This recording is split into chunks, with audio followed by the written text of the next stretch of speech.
കൈയൊന്നും പൊന്തിക്കാതെ നാവൊന്നും അനങ്ങാതെ ഇങ്ങനെ നിന്നിട്ടും പ്രാർത്ഥിച്ചൂടെ? പ്രാർത്ഥിക്കാം, യാതൊരു സംശയമല്ല. പക്ഷേ പ്രാർത്ഥിക്കാതെയും വിളിച്ചൂടെ? പ്രാർത്ഥന അല്ലാത്ത എത്ര വിളിയുണ്ട്. പ്രാർത്ഥിക്കാതെ വിളിക്കാം, വിളിക്കാതെ പ്രാർത്ഥിക്കുകയും ചെയ്യാം. അതുകൊണ്ട് രണ്ടും കൂടി പറയാൻ പറ്റൂല. ഇതാ വെല്ലുവിളി.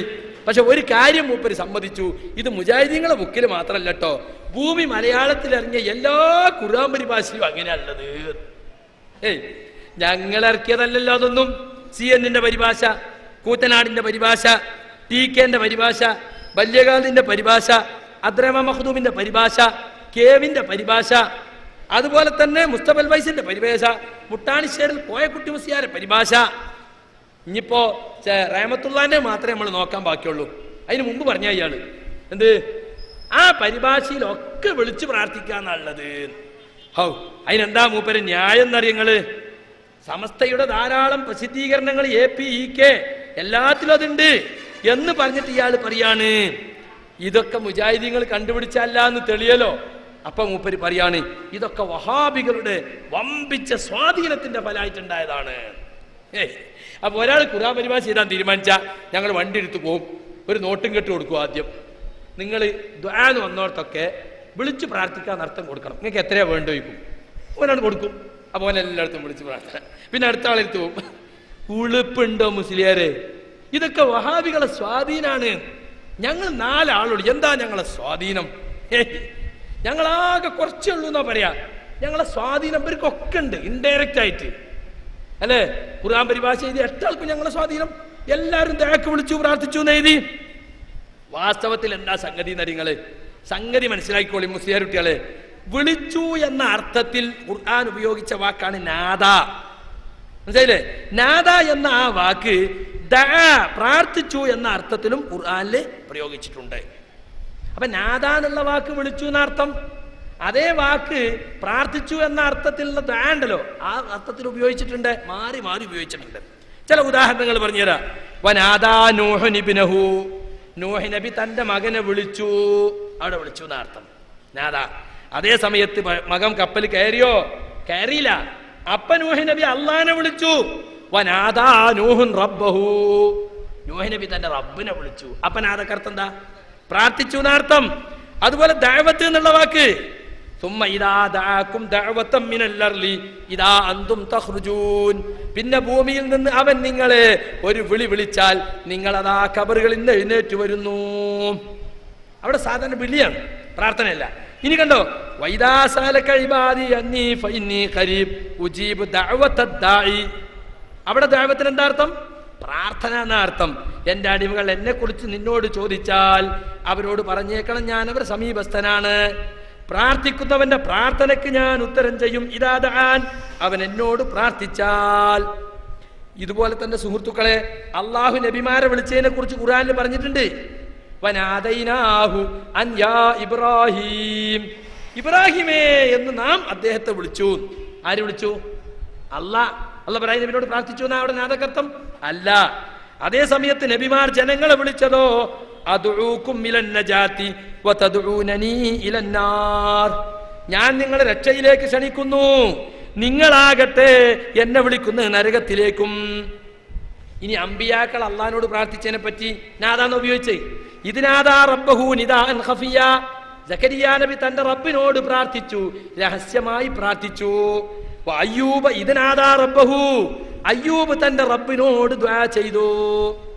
അപ്പൊ നാദ എന്ന വാക്ക് അത് വിളിച്ചു എന്ന അർത്ഥത്തിലാണ് സാധാരണ ഉപയോഗിക്കാറെങ്കിലും പ്രാർത്ഥിച്ചു എന്ന അർത്ഥത്തിലും അത് ഉപയോഗിക്കാറുണ്ട്. മനസ്സിലായില്ലേ?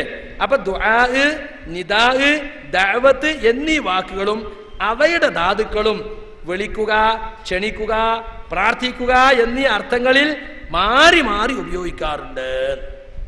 അപ്പൊ സാധാരണ വിളിക്കുക എന്നതിന് ഉപയോഗിക്കുന്ന ദുആ എന്ന വാക്ക് തന്നെയാണ് പ്രാർത്ഥിക്കുക എന്ന അർത്ഥത്തിലും ഉപയോഗിക്കുന്നത്.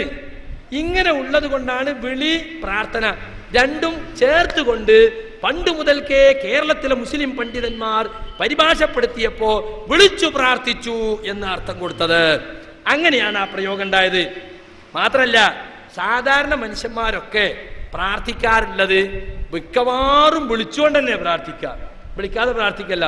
അല്ലാഹുമ്മ യാ റബ്ബി റബ്ബനാ യാ റഹ്മാൻ യാ ഗഫൂർ. അത് അല്ലാഹ് തന്നെ പറഞ്ഞതുമാണ്. വലില്ലാഹിൽ അസ്മാഉൽ ഹുസ്ന ഫദ്ഉഹു ബിഹാ. അല്ലാഹുവിന് അത്യുത്തമമായ നാമങ്ങളുണ്ട്, ആ നാമങ്ങൾ കൊണ്ട് നിങ്ങൾ വിളിച്ചു പ്രാർത്ഥിച്ചോ. റഹ്മാനായ റബ്ബേ, റഹീമായ റബ്ബേ, റഊഫായ റബ്ബേ, തവ്വാബായ റബ്ബേ, ഹകീമായ റബ്ബേ. അധികം ആളുകളും വിളിച്ചുകൊണ്ടാ പ്രാർത്ഥിക്കാം. എന്നാ വിളിക്കാതെ പ്രാർത്ഥിക്കൂലേ? പ്രാർത്ഥിക്കും. ഈ ശിർക്കന്മാരും വിളിച്ചെന്നെ പ്രാർത്ഥിക്കള്. ബദരീങ്ങള്, മമ്പർന്നങ്ങള്, ഭീമാ ബീവിയേ വിളിച്ചിട്ടല്ലേ പ്രാർത്ഥിക്കല്. അപ്പൊ അധികം ആളുകളും വിളിച്ചാ പ്രാർത്ഥിക്ക. അതുകൊണ്ടാണ് വിളിച്ചു പ്രാർത്ഥന എന്ന് പറയുന്നത്. വിളിച്ചുകൊണ്ട് ഒരാളും പ്രാർത്ഥിക്കാറില്ലെങ്കിൽ മുസ്ലിയാർ പറഞ്ഞത് ശരിയാണ്, വിളിച്ചു എന്നും പ്രാർത്ഥിച്ചു എന്നും കൂടി പറയാൻ പാടില്ല. പക്ഷെ മിക്കവാറും ആളുകളൊക്കെ വിളിച്ചാ പ്രാർത്ഥിക്കാറുള്ളത്. വിളിക്കാതെ ആയാലും പ്രാർത്ഥന ഉണ്ടാകും എന്ന് മാത്രം. എന്നിട്ട് മൂപ്പര് നുസ്രത്തിലും ബുൽബുലിലും 2 കോടി ഇനാം. എന്ത് വിളിച്ചു പ്രാർത്ഥന എന്ന അർത്ഥം ദുആ കൊണ്ടെന്ന് തെളിയിച്ചാൽ, ഡിക്ഷണറി കൊണ്ട് തെളിയിച്ചാൽ 2 കോടി ഇനാം. കേരളത്തിലെ ഒരു പരിഭാഷ ഇയാൾ അംഗീകരിക്കൂല.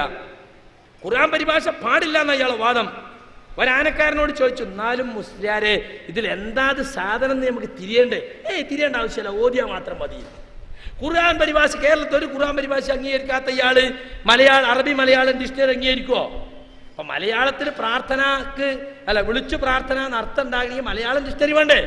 അറബിന്ന് മലയാളത്തിലുള്ള ഡിക്ഷണറി അൽമൻഹലോ അല്ലെങ്കിൽ കുഞ്ഞാമൂന്റെ മറ്റേ ഡിക്ഷണറിയോ ഫറായിദ് ദുരിയ കൊണ്ടുവന്ന ഇയാൾ അംഗീകരിക്കോ? അപ്പൊ വഹാബി എന്താന്ന് പറയും അല്ലെ? ഇപ്പൊ ഒന്ന് വേറൊന്നുണ്ടാക്കിയാൽ അതിലും വഹാബി കൂടിയെന്ന് പറയും. പിന്നെ എങ്ങനെ നമുക്കിത് തെളിയിക്കാൻ പറ്റുമോ? പിന്നെ അറബിന്ന് അറബിക്കുള്ള ഡിക്ഷണറി ഉണ്ട്, അതിനിപ്പോ മലയാളത്തിലെ വിളിച്ചു പ്രാർത്ഥന എന്നുള്ള വാക്ക് ഉണ്ടാവില്ല. അപ്പൊ വെല്ല് വിളിക്കാൻ വളരെ സൗകര്യ. 20 കോടിക്ക് വിളിച്ചടോ, കാരണം ആരും കൊണ്ടുവരാതെ ഉറപ്പല്ലേ. എന്താ കുഞ്ഞാടുകളുടെ അവസ്ഥ? കേരള സുന്നി ജമാഅത്ത് വഹാബിസപ്പം നീങ്ങുമ്പോടുന്ന് വലിയ ജമാഅത്ത് തന്നെ. ഞങ്ങള് പോട്ടത്തരം പറയാ, വേറെ ആർക്കും ഇതൊന്നും തിരിഞ്ഞിട്ടില്ല, എനിക്കതൊക്കെ തിരിഞ്ഞത് എന്ന് വരുത്തി തീർക്കാൻ വേണ്ടി എന്തെല്ലാം വേലത്തരങ്ങളായി അയാൾ ഒപ്പിക്കുന്നറിയോ? അപ്പൊ ആരും പറയോ ചില തെളിവൊക്കെ ബഹുമാനപ്പെട്ട എൻ്റെ അടുത്തുണ്ട്. എന്നിട്ടൊരാളാകല് താൽക്കാലിക വിലാസം പാപ്പിനിപ്പാറ, അത് അവിടെ തന്നെ നോട്ടെ, പാപ്പിനിപ്പാറ തന്നെ, അത് തൽക്കാലം നിങ്ങൾ തന്നെ അതിലുണ്ടാവുള്ളൂ, വേറെ ആരും ഈ ജാതി പോയത്തം പറയാൻ കിട്ടൂല. എന്നിട്ട് സുഹൃത്തുക്കളെ, ഇതെന്തിനാ ഇവർ പറയുന്നറിയോ? ഇത് വിളിച്ചു പ്രാർത്ഥന എന്ന് നിങ്ങൾ അർത്ഥം പറയല്ലേ പറയണ്ട, നിങ്ങൾ പ്രാർത്ഥന എന്ന് മാത്രം പറഞ്ഞോ. പക്ഷെ അതെന്തിനാ കൊണ്ടുവരികയോ? പ്രാർത്ഥന എന്ന അർത്ഥം പറയേണ്ട ഒരുപാട് ആയത്തുകളുണ്ട്, അവിടെയൊക്കെ വിളി വിളി വിളി നാക്കിയിട്ട് അട്ടിമറിക്കണം. അതിനാ ഖുറാബ് ഇത് കൊണ്ടുവരുന്നത്. ഈ കുബൂരി കൊണ്ടുവരുന്നത് എന്തിനാ? പ്രാർത്ഥന എന്ന അർത്ഥം പറയേണ്ട ആയത്തുകൾക്കൊക്കെ വെറും വിളി എന്ന് മാത്രം പറഞ്ഞിട്ട് വിഷയം അട്ടിമറിക്കണം. ഉസ്താദെ ഖുതുബിയത്തിൽ 1000 വട്ടം വിളിക്കുന്നുണ്ടല്ലോ, അത് സാധാരണ വിളിയല്ലേ? സാധാരണ വിളി നമ്മൾ ഉമ്മാന്ന് വിളിക്കല്ലേ, അതുപോലത്തെ വിളിയാന്ന്.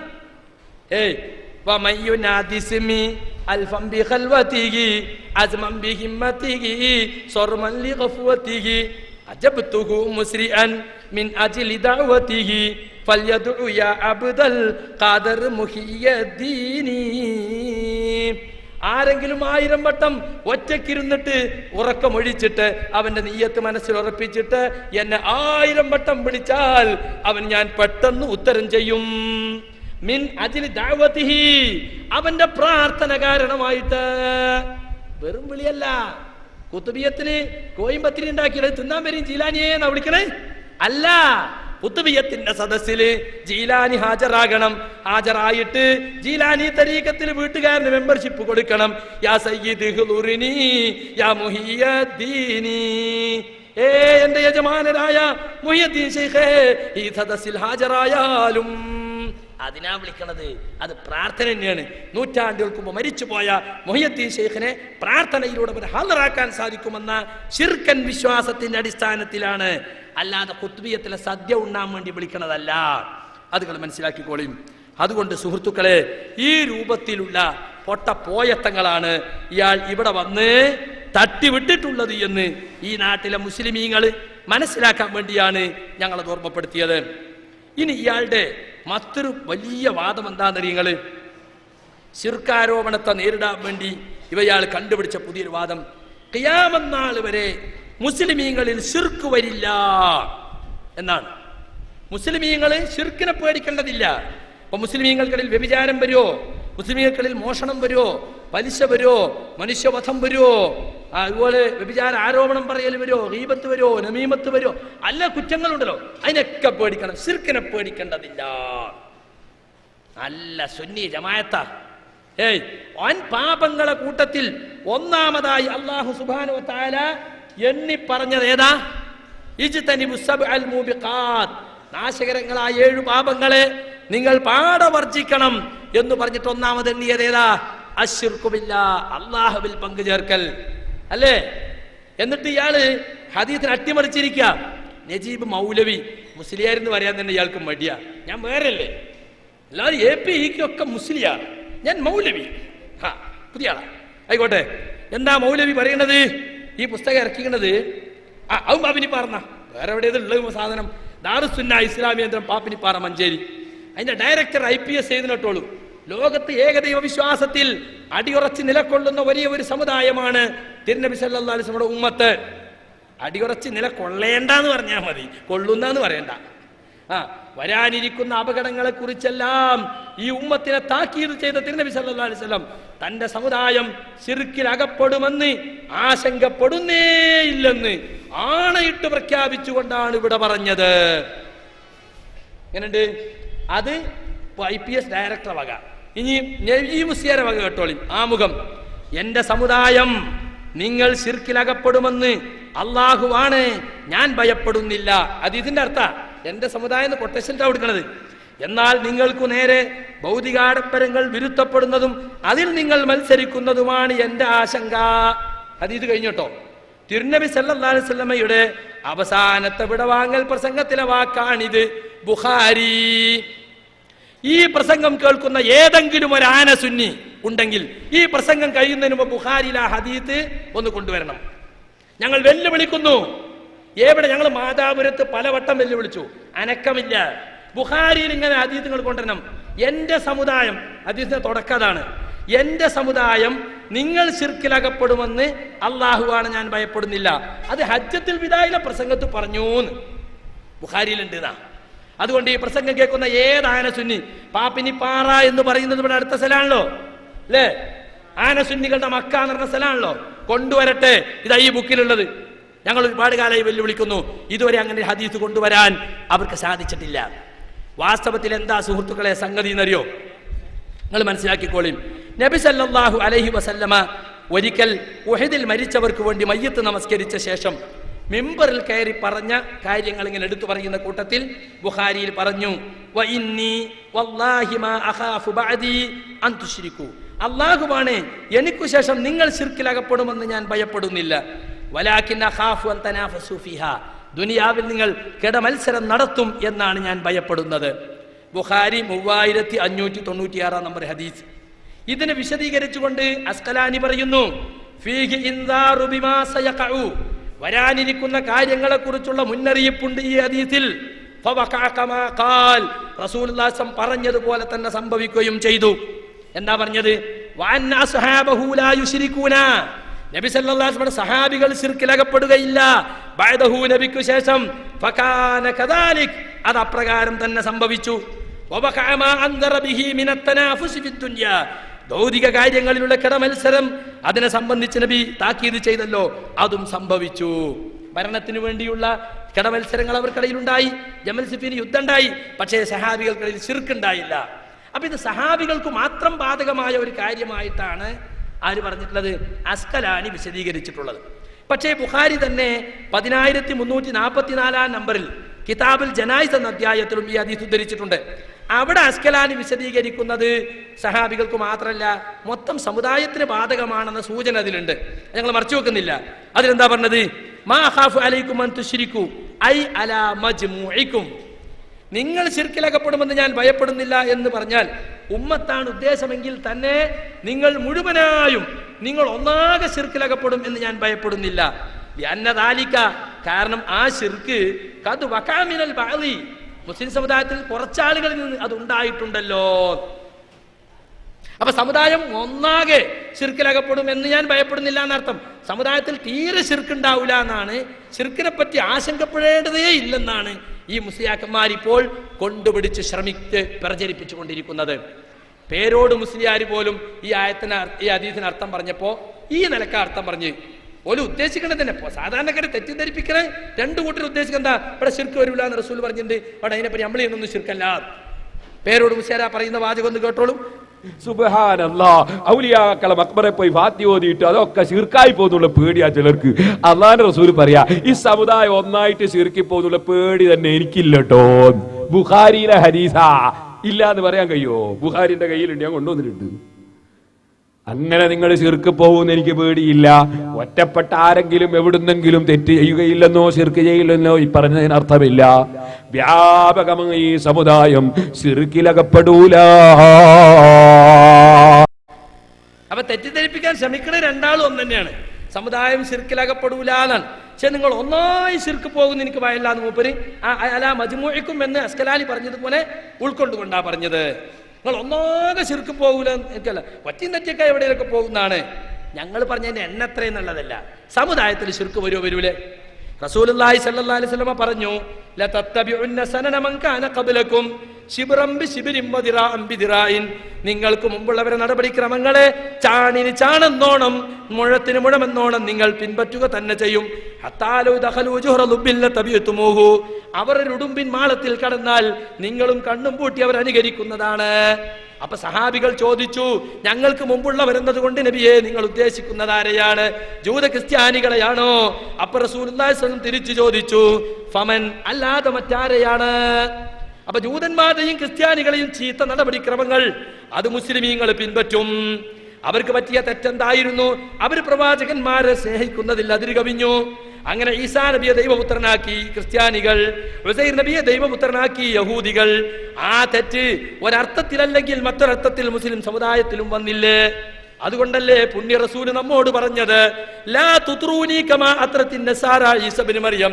ഈസ ഇബ്നു മറിയമിനെ ക്രിസ്ത്യാനികൾ അമിതമായി വാഴ്ത്തി പറഞ്ഞതുപോലെ നിങ്ങൾ എന്നെ വാഴ്ത്തി പറയല്ല കേട്ടോ. ഇന്നമാ അന അബ്ദുൻ, ഞാൻ അല്ലാഹുവിന്റെ അടിമ മാത്രമാണ്. ഫഖൂലു അബ്ദുല്ലാഹി വറസൂലു, അല്ലാഹുവിന്റെ അടിമയും അവന്റെ റസൂലും എന്ന് നിങ്ങൾ എന്നെ കുറിച്ച് പറഞ്ഞോളൂ. അള്ളാന്റെ അടിമ, അള്ളാന്റെ റസൂലിനെ പറയാവൂ. ക്രിസ്ത്യാനികൾ പറഞ്ഞതുപോലെ നിങ്ങൾ പറയരുത്. അതാ മൂസീരി ബുർദയിൽ എഴുതിയില്ലേ, വാദരോഗിയുടെ ബുർദ നിങ്ങൾ കേട്ടോ.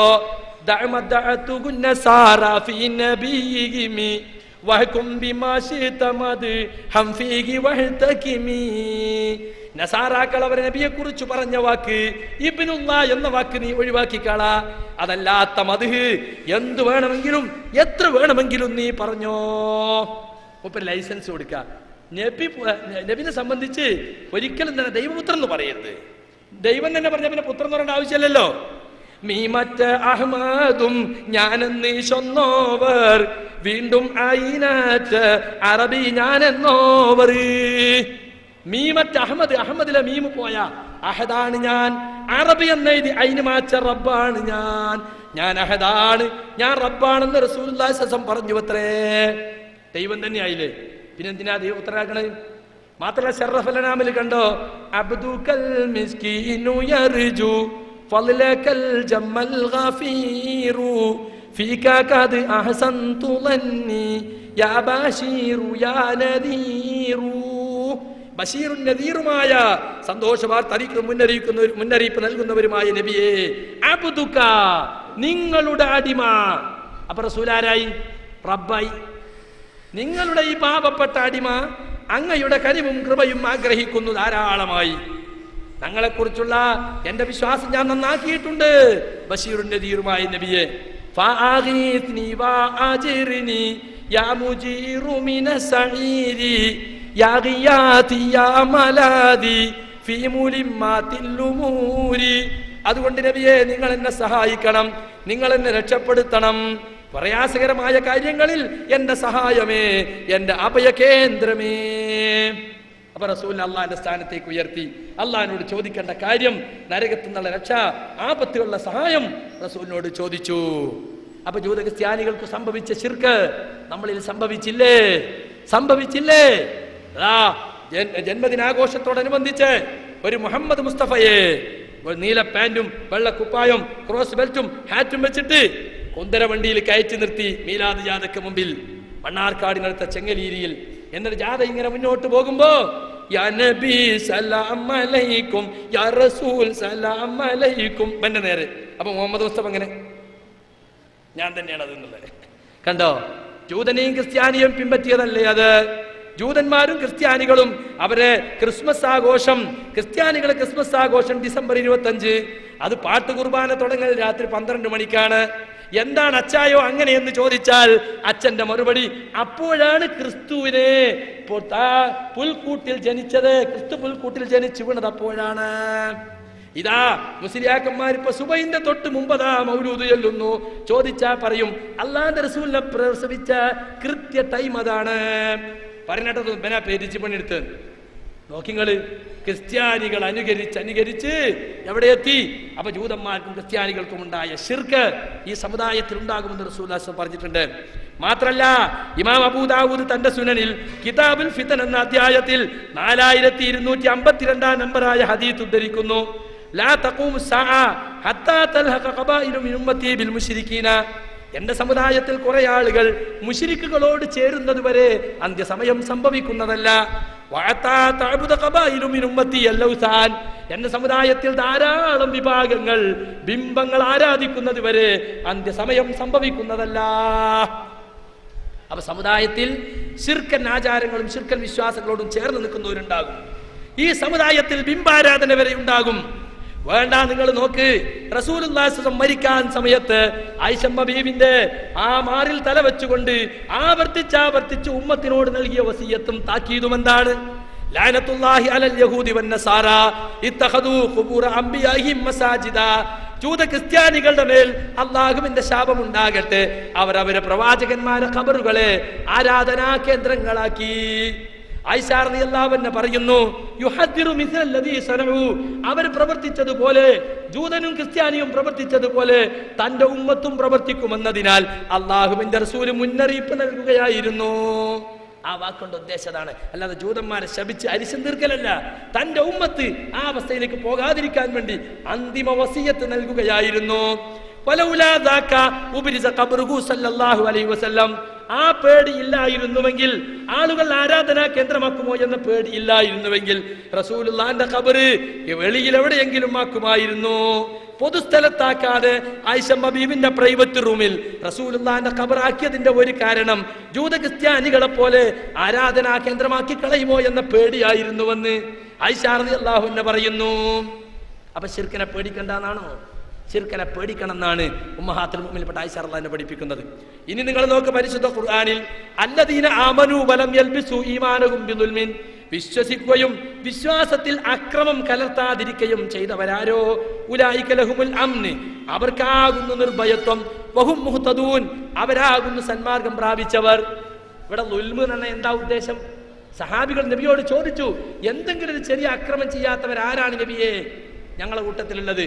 അപ്പൊ റസൂല് പറഞ്ഞു, ആ അക്രമം അല്ല ഉദ്ദേശം, മറിച്ച് ലുഖ്മാൻ തന്റെ മകനോട് പറഞ്ഞ അക്രമം, ഇന്ന ശിർക ലദുൽമുൻ അലീം, ശിർക്കാകുന്ന അക്രമം.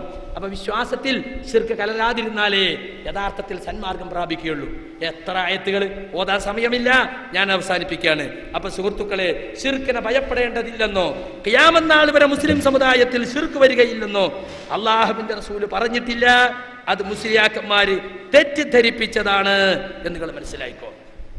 ഇനി ഇവിടുത്തെ ഭൂരിപക്ഷം വരുന്ന ഖുബൂരികളെ പ്രതിനിധാനം ചെയ്യുന്ന ഈ സമസ്തയുടെ നേതാവ് കാസിമി പറയുന്നത് നിങ്ങൾ കേട്ടോളൂ.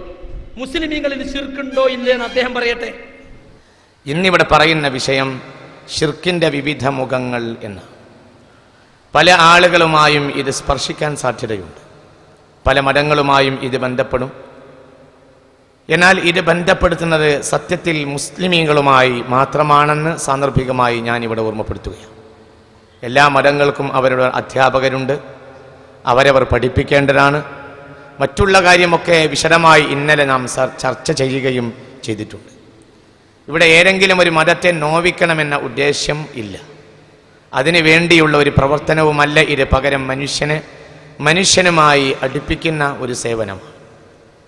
എന്നാൽ ലാ ഇലാഹ ഇല്ലല്ലയുടെ വക്താക്കളായ മുസ്ലിമീങ്ങൾ വളരെ കനപ്പെട്ട ആ യാഥാർത്ഥ്യത്തിൽ നിന്ന് അടുത്ത കാലഘട്ടത്തിൽ അകന്നുകൊണ്ടിരിക്കുന്നു എന്ന ഒരു ചിന്തയാണ് ഇങ്ങനെ ഒരു പ്രഭാഷണത്തിന്, ഇങ്ങനെ ഒരു വിഷയത്തെ ഒരു ദിവസത്തെ പ്രഭാഷണമാക്കിയത് എന്ന് ഞാനിവിടെ സാന്ദർഭികമായി ഓർമ്മപ്പെടുത്തുന്നു. അപ്പോൾ പല ആളുകളെയും അത് ബന്ധപ്പെട്ടാലും, പല പ്രത്യയശാസ്ത്രങ്ങളുമായും അത് ബന്ധപ്പെട്ടാലും ഒന്നും ആരെയും വേദനിപ്പിക്കാനുള്ള മനഃപൂർവ്വമല്ല. എല്ലാ വിഭാഗങ്ങളിലെയും ആളുകളെ നാം ആദരിക്കുകയും ബഹുമാനിക്കുകയും ചെയ്യുന്നുണ്ട്. എന്നാൽ ഇസ്ലാമിന് അതിൻ്റേതായ ഒരു ചട്ടക്കൂടുണ്ട്. അതെല്ലാ മതങ്ങൾക്കും ഉണ്ടാകുമല്ലോ. ഇസ്ലാം എന്ന അള്ളാഹുവിൻ്റെ പ്രകൃതിയുടെ വരദാനമാണ് ദീനുൽ ഇസ്ലാം. ഇന്നദ്ദീന ഇൻദല്ലാഹിൽ ഇസ്ലാം. അള്ളാഹു സ്വീകരിക്കുന്ന മതം ഇസ്ലാമാണെന്ന് വിശുദ്ധ ഖുർആനിൽ അള്ളാഹു പറഞ്ഞിട്ടുണ്ട്. അത് പറയാൻ വേണ്ടിയാണ് മഹായോഗികൾ ഈ ഭൂമുഖത്ത് വന്നിട്ടുള്ളത്. അതാണ് പ്രവാചകന്മാർ ഈ ലോകത്തോട് വിളിച്ചു പറഞ്ഞ ഏറ്റവും മഹത്തായ സത്യം. അഫ്ളലു മാ ഖുൽതു അന വന്നബിയ്യൂന മിൻ ഖബ്ലി ലാ ഇലാഹ ഇല്ലല്ലാഹ് എന്ന് ബഹുമാനപ്പെട്ട മുത്തുനബി സ്വല്ലല്ലാഹു അലൈഹി വസല്ലം പറഞ്ഞിട്ടുണ്ട്. അപ്പൊ അതിൻ്റെ അടിസ്ഥാനപരമായ സിദ്ധാന്തങ്ങളുമായി മുസ്ലിമീങ്ങൾ അകന്നു പോയിക്കൊണ്ടിരിക്കുന്നുണ്ട്. സാന്ദർഭികമായി പലപ്പോഴും ഈ പ്രഭാഷണത്തിൽ ചിലപ്പോൾ മുസ്ലിമീങ്ങളെ തന്നെ നോവിക്കാൻ സാധ്യതയുണ്ട് എന്നുകൂടി ഞാനിവിടെ പറയും. ഞാൻ സത്യത്തിൽ നോവിക്കാൻ ഉദ്ദേശിക്കുന്നത് മുസ്ലിമീങ്ങളെയും തന്നെയാണ്. വല്യകുൻ ഫീഹി മായകൂൻ. അതുകൊണ്ട് എന്ത് വന്നാലും വേണ്ടില്ല എന്നിടത്താണ് ഇപ്പോൾ ഞാനുള്ളത്. എല്ലാ കൊല്ലവും ഇങ്ങനെ ഒരു പ്രഭാഷണത്തിന് ആള് കൂടണം എന്ന നിർബന്ധമൊന്നും എനിക്കില്ല. കൂടിയ ജനങ്ങളോട് സത്യം പറയണം എന്ന ഉദ്ദേശം മാത്രമേ. എല്ലാവർക്കും ഓരോ തലോടൽ കൊടുക്കുന്നതിന് മുമ്പ് ചിലപ്പോഴൊക്കെ അതിനപ്പുറം പ്രഹരം നൽകേണ്ടി വരും. അപ്പൊ മൂപ്പര് മുസ്ലിമീങ്ങളെ നോവിക്കാണ്. എന്താ മൂപ്പര വിഷയം? ശിർക്കിന്റെ വിവിധ മുഖങ്ങൾ. ഇന്നത്തെ പ്രസംഗം മുസ്ലിമീങ്ങൾക്കെതിരിലാണ്. മുസ്ലിമീങ്ങളെ ഞാൻ നോവിക്കാൻ ഉദ്ദേശിക്കാണ്. അതിന് എന്ത് വന്നാലും ശരി, ലാ ഇലാഹ ഇല്ലല്ലാഹിൽ നിന്ന് മുസ്ലിമീങ്ങൾ അകന്നു പോയിക്കൊണ്ടിരിക്കുന്നു. ആ അടിസ്ഥാനത്വം മുസ്ലിമീങ്ങൾ അകലുന്നു. മുസ്ലിമീങ്ങളിൽ ശിർക്ക് വരൂലെന്നല്ലേ നിങ്ങൾ പറഞ്ഞത്? അല്ലേ? ഭൂരിപക്ഷം വരുന്ന സമസ്ത, യഥാർത്ഥ സുന്നി എന്ന് കോടതി അംഗീകരിച്ച സമസ്തന്റെ നേതാവാണ് പറയുന്നത് മുസ്ലിമീങ്ങളിൽ ശിർക്കുണ്ട്. അതിനെപ്പറ്റി എന്താ തന്നെ വയല്? മുസ്ലിമീങ്ങളിൽ ശിർക്കുണ്ടെന്ന് ഞങ്ങൾ പറഞ്ഞപ്പോൾ നിങ്ങൾ എന്താ പറഞ്ഞത്? മുസ്ലിമീങ്ങളെ മുശ്രിക്കാക്കുന്നു. മക്കാ മുശ്രിക്കീങ്ങൾക്ക് ഇറങ്ങിയ ആയത്ത് മുസ്ലിമീങ്ങളെ നേരെ ഓതുന്നു. അല്ലേ? ഞങ്ങൾ മുസ്ലിം സമുദായത്തിലെ ശിർക്ക് ചൂണ്ടിക്കാണിച്ചത് മുസ്ലിമീങ്ങളുള്ള ഗുണകാംക്ഷ കൊണ്ടാണ്. ഞങ്ങൾ മുശ്രിക്കാക്കല്ല, മുശ്രിക്കാക്കുന്നത് നിങ്ങളാ. ശിർക്കിന് ന്യായം പറഞ്ഞു കൊടുത്ത് ആയത്ത് മതി ദുർവ്യാഖ്യാനം ചെയ്ത് അത് തെറ്റല്ല, മൊയ്തീശിനെ വിളിച്ചോ, മമ്പർണങ്ങളെ വിളിച്ചോ എന്ന് പറഞ്ഞിട്ട് ശിർക്കിന് അരക്കിട്ടുറപ്പിക്കുന്ന നിങ്ങളാ. അവരാ മുശ്രിക്കാക്കുന്നത്. ഞങ്ങൾ എന്താ ചെയ്യുന്നത്? അത് ചെയ്യല്ല മുസ്ലിമേ, അത് ശിർക്കാണ്. ഇത് പറയല്ല മുസ്ലിമേ, അത് ശിർക്കാണ്. അങ്ങനെ വിശ്വസിക്കല്ല മുസ്ലിമേ, അത് ശിർക്കാണ് എന്ന് പറഞ്ഞിട്ട് മുസ്ലിമീങ്ങൾക്ക് ശിർക്കിന്റെ ഗൗരവം ഓർമ്മപ്പെടുത്തി കൊടുക്കുകയാണ് ഞങ്ങൾ ചെയ്തത്. അറിഞ്ഞും അറിയാതെയും ശിർക്ക് ചെയ്യുന്ന മുസ്ലിമീങ്ങൾക്ക് ശിർക്കും തൗഹീദും വകതിരിച്ച് മനസ്സിലാക്കി കൊടുത്തു. അതിർവരമ്പുകൾ വേർതിരിച്ചു കൊടുത്തു. അതിന്റെ പേരിൽ നിങ്ങൾ ഞങ്ങളെ പറഞ്ഞു സമുദായത്തിൽ ഭിന്നിപ്പുണ്ടാക്കി, മഹല്ലുകളിൽ കുഴപ്പമുണ്ടാക്കി, ഒറ്റക്കെട്ടായി ജീവിക്കുന്ന മുസ്ലിം മഹല്ലുകൾ ഭിന്നിച്ചു. ഇത് റസൂലുള്ളാഹിനെ പറ്റി പറഞ്ഞ വാക്ക. അല്ലദീ ഫറഖ ജംഅന, അവൻ നമ്മുടെ ഐക്യം തകർത്തിരിക്കുന്നു. വസബാലിഹത്തന, നമ്മുടെ ആരാധ്യ പുരുഷന്മാരെ ചീത്ത പറഞ്ഞിരിക്കുന്നു. വസഫ ഹലാമന, നമ്മുടെ ബുദ്ധിജീവികൾക്ക് ബുദ്ധിയില്ലെന്ന് പറഞ്ഞിരിക്കുന്നു, വിഡ്ഢിയാണെന്ന് പറഞ്ഞിരിക്കുന്നു. ഈ ഒരാരോപണം മുജാഹിദ് പ്രസ്ഥാനവും കേട്ടിട്ടുണ്ട് എന്ന് ഈ സന്ദർഭത്തിൽ ഓർമ്മപ്പെടുത്തുകയാണ്. ഇരു സുഹൃത്തുക്കളെ, നജീബ് മുസ്ലിയാർ പറഞ്ഞ മറ്റൊരു കാര്യം എന്താ അറിയോ? റസൂലുള്ളാഹി സ്വല്ലല്ലാഹു അലൈഹി വസല്ലം ഏറ്റവും ഭയപ്പെട്ടത് ദുനിയാവിന്റെ അപകടങ്ങളെ കുറിച്ചാണ്. അതിനെക്കുറിച്ച് മുജാഹിദീങ്ങളൊന്നും പറയാറില്ല. മുജാഹിദ് മൂപ്പര് പറഞ്ഞിട്ട് ഒഹാബിന്നേ പറയുള്ളൂ. ഇടയ്ക്ക് ഇപ്പഴേ അതേറ്റ് അറിയാതെ വന്നു പോകണ്ട വിചാരിച്ചിട്ടേ. അവിടെ ഞങ്ങൾ ഹുബൂലി തന്നെ അങ്ങോട്ടും പറയാം, ഇരിക്കട്ടെ. പിന്നെ മൂപ്പര് പറയാണ് ഇന്ന അഖ്വഫ മാ അഖാഫു അലൈക്കും ഇത്തിബാഉൽ ഹവാ വതൂലുൽ അമൽ, നിങ്ങളുടെ മേൽ ഞാൻ ഏറ്റവും കൂടുതൽ ഭയപ്പെടുന്നത് ദേഹേച്ഛയെ പിൻപറ്റലും ദുനിയാവിലുള്ള നിങ്ങളുടെ അതിയായ പൂതികളുമാണ്. ഈ ദേഹേച്ഛയെ പിൻപറ്റുന്നതിന്റെ ശിർക്ക് ഉണ്ടാകണ്. ശിർക്ക് ഏറ്റവും വലിയ വരുമാന മാർഗമായി നിങ്ങൾ കാണുന്നോണ്ടാണ് കളയുമെന്ന് വിടാത്തത്. ലക്ഷക്കണക്കിന് ഉറുപ്പിയാണ് ഓരോ ജാറത്തിലും വരുമാനം. അതിന്റെ പങ്കുപറ്റികളും ഗുണഭോക്താക്കളും മുസ്ലിയാക്കന്മാര് തങ്ങന്മാരും. അതുകൊണ്ട് അവരെ ഇന്ന് വിടൂല, ഞങ്ങൾക്ക് ഉറപ്പാത്. പക്ഷെ ഞങ്ങൾക്ക് ആയിരക്കണക്കായ മുസ്ലിമീങ്ങളെ ഇന്ന് രക്ഷപ്പെടുത്താൻ സാധിക്കുന്നുണ്ട്. ഇത്തിബാഉല്ലവയും തൂരുല്ലമലുമാണ്, അതിനെപ്പറ്റിയൊന്നും പറയുന്നില്ല. പിന്നെ പറയാം ശിർക്കുൻ അക്ബറിനെ പറ്റിയല്ല, ശിർക്കുൻ ഖഫിയാണ് നബി ഏറെ ഭയപ്പെട്ടത്. അപ്പോൾ ശിർക്കന്നല്ലേ, ശിർക്ക് വരൂലെന്നല്ലേ നിങ്ങൾ പറഞ്ഞത്? ഖഫിയ അക്ബർ അവിടെ പറഞ്ഞില്ലല്ലോ. അപ്പൊ അതിന് വൈരുദ്ധ്യം വന്നില്ലേ? ബുഖാരി ഹദീസിന്റെ നബി എതിരായില്ലേ? ഇതാണ് നുണ പറഞ്ഞാൽ. നുണ പറഞ്ഞാൽ പൊളിയും പറഞ്ഞതുകൊണ്ടാണ്. അതുകൊണ്ട് ശിർക്ക് വരും, അത് ഖഫിയും വരും അക്ബറും വരും. ഖഫിയെ സംബന്ധിച്ച് കൂടുതൽ ഓർമ്മപ്പെടുത്തിയതുകൊണ്ട് അക്ബർ വരില്ല എന്ന് വരില്ല. അതുകൊണ്ട് സുഹൃത്തുക്കളെ ശിർക്ക് വരും എന്ന് തന്നെയാണ്. മാത്രല്ല SYS സ്റ്റേറ്റ് കമ്മിറ്റി പുറത്തിറക്കിയ പുസ്തകത്തിൽ അന്ത്യപ്രവാചകരുടെ പ്രവചനങ്ങൾ എന്ന പുസ്തകത്തിൽ ഒരധ്യായം തന്നെ കൊടുത്തിരിക്കുന്നു. മുസ്ലിമീങ്ങൾ ശിർക്കിലേക്ക് വ്യക്തമായി കൊടുത്തിരിക്കുക. മുസ്ലിമീങ്ങൾ ശിർക്കിലേക്ക് എന്ന് കൊടുത്തിട്ട് ഞാൻ നേരത്തെ പറഞ്ഞ ഹദീഥ ഉദ്ധരിച്ചിരിക്കുന്നത്. ഏത് ഹദീസ്? ലാ തഖൂമു സാഅ എന്ന് പറഞ്ഞ് അബൂ ദാവൂദ് ഉദ്ധരിച്ച ഹദീസ് വ്യക്തമായി അതിലെടുത്ത് കൊടുത്തിട്ടുണ്ട്. ഇതാ അന്ത്യപ്രവാചകരുടെ പ്രവചനങ്ങൾ, കോടമ്പുഴ ബാവ മൗലവി, SYS ബുക്സ്. അതിൽ വ്യക്തമായി പറയുന്നു, മുസ്ലിങ്ങൾ ശിർക്കിലേക്ക്, വിട്ടുവീഴ്ചയില്ലാത്ത ഏകദൈവത്തിൽ അധിഷ്ഠിതമാകുന്നു ഇസ്ലാം. ശിർക്കിന്റെ എല്ലാ കവാടങ്ങളും ഇത് കൊട്ടിയടച്ചിരിക്കുന്നു. പരദൈവത്വം, ബിംബാരാധന, ദൈവാരാധന സങ്കല്പം, അവതാര സങ്കല്പം ആദിയായവയെല്ലാം ശിർക്കിൽ ഉൾപ്പെടുന്നു. ഖേദകരമെന്ന് പറയട്ടെ, മതപരമായ അജ്ഞതയും മൂഢവിശ്വാസങ്ങളും ചിലരെ ഇന്ന് ഈ അഭിശപ്തമായ ശിർക്കിലെത്തിച്ചിരിക്കുന്നു. മുസ്ലിം കുടുംബത്തിൽ ജനിച്ച ചില വ്യക്തികൾ ബഹുദൈവാരാധന തീർത്ഥാടന കേന്ദ്രമായ ശബരിമലക്ക് പോയി ആരാധന നടത്തിയ സംഭവങ്ങൾ വരെ ഈയിടെ ഉണ്ടായി. തൗഹീദ് പ്രസ്ഥാനത്തിന്റെ പ്രബോധകനായ മുഹമ്മദ് വസല്ലം ഇതുപോലുള്ള അബദ്ധസംചാരത്തെക്കുറിച്ച് ഇത് മാത്രമല്ല ഇതുപോലുള്ള വളരെ വ്യക്തമായി തന്നെ പ്രവചനം നടത്തിയിട്ടുണ്ട്. അവിടുന്ന് പ്രസ്താവിച്ചത് കാണുക, എന്റെ സമുദായത്തിൽ ചില ഗോത്രങ്ങൾ ബൗദ്ധവിശ്വാസികളോട് ചേരുന്നത് വരെയും എന്റെ സമുദായത്തിൽ ചില ഗോത്രങ്ങൾ ബിംബാരാധന നടത്തുന്നവരെയും ലോകാവസാനം ഉണ്ടാവുകയില്ല. അബൂ ദാവൂദ് തുർമുദി ബാബ മൗലവിന്റെ പുസ്തകം പേജ് 109. ഇതല്ലേ ഞങ്ങൾ പറഞ്ഞത്? ഒരു നിലക്ക് അല്ലെങ്കിൽ മറ്റൊരു നിലക്ക് മുസ്ലിങ്ങൾ ശിർക്കുണ്ട്. ഇനിയും കേട്ടോളൂ, ഹജ്ജിന് പോകുന്ന ആൾ ശിർക്ക് ചെയ്യുന്നതാണ് കാസിം പറയുന്നത്. വേമ്പയും കേൾപ്പിച്ചോടിക്കും. ഇന്ന് കാസിമിയാ കൂടുതൽ സംസാരിക്കുന്നത്. കേരളത്തിലെ എന്തിനാ ഇവൻ 5ാമത്തേന് പോയത്? 1ഉം 2ഉം 3ഉം കഴിഞ്ഞ് 5ഉം കഴിഞ്ഞ് 5ആകാൻ പോയത് എന്തിനാണ് ഈ ഹമാക്കത്ത് പിടിച്ചവൻ ഹജ്ജിന് പോയത്? എന്താണ് മനുഷ്യന്മാരെ ഇവന്റെ ഹജ്ജ്? എന്താ ഹജ്ജൊക്കെ ചെയ്ത് മടങ്ങി വന്നിട്ട് ചെമ്മാട്ട ഹാജിമാരെ കോഴിക്കോട് ജില്ലയിലെ ഒരു ക്ഷേത്രത്തിൽ എല്ലാ ദിവസവും കഞ്ഞി പാരുന്ന ഹാജിയരെ ഞാൻ കേട്ടിട്ടുണ്ട്. ചെമ്മാട്ടുകാരൻ ഹാജി, മലപ്പുറം ജില്ലക്കാരൻ ഹാജി, ദീനിന്റെ നടുക്കഷ്ണമാണ്. മലപ്പുറം ജില്ല എന്നാണല്ലോ വെപ്പ്. എന്തിനാണ് മനുഷ്യ നീയൊക്കെ പോയത്? ആരാണ് മനുഷ്യ നിനക്ക് ഈ ഫത്വ തന്നത്? എന്താ മനുഷ്യരെ ഈ വിചാരിക്കുന്നത്? കേരളത്തിലെ എന്തിനാ ഇവൻ 5ാമത്തേന് പോയത്? 1ഉം 2ഉം 3ഉം കഴിഞ്ഞ് 5ഉം കഴിഞ്ഞ് 5ആകാൻ പോയത് എന്തിനാണ് ഈ ഹമാക്കത്ത് പിടിച്ചവൻ ഹജ്ജിന് പോയത്?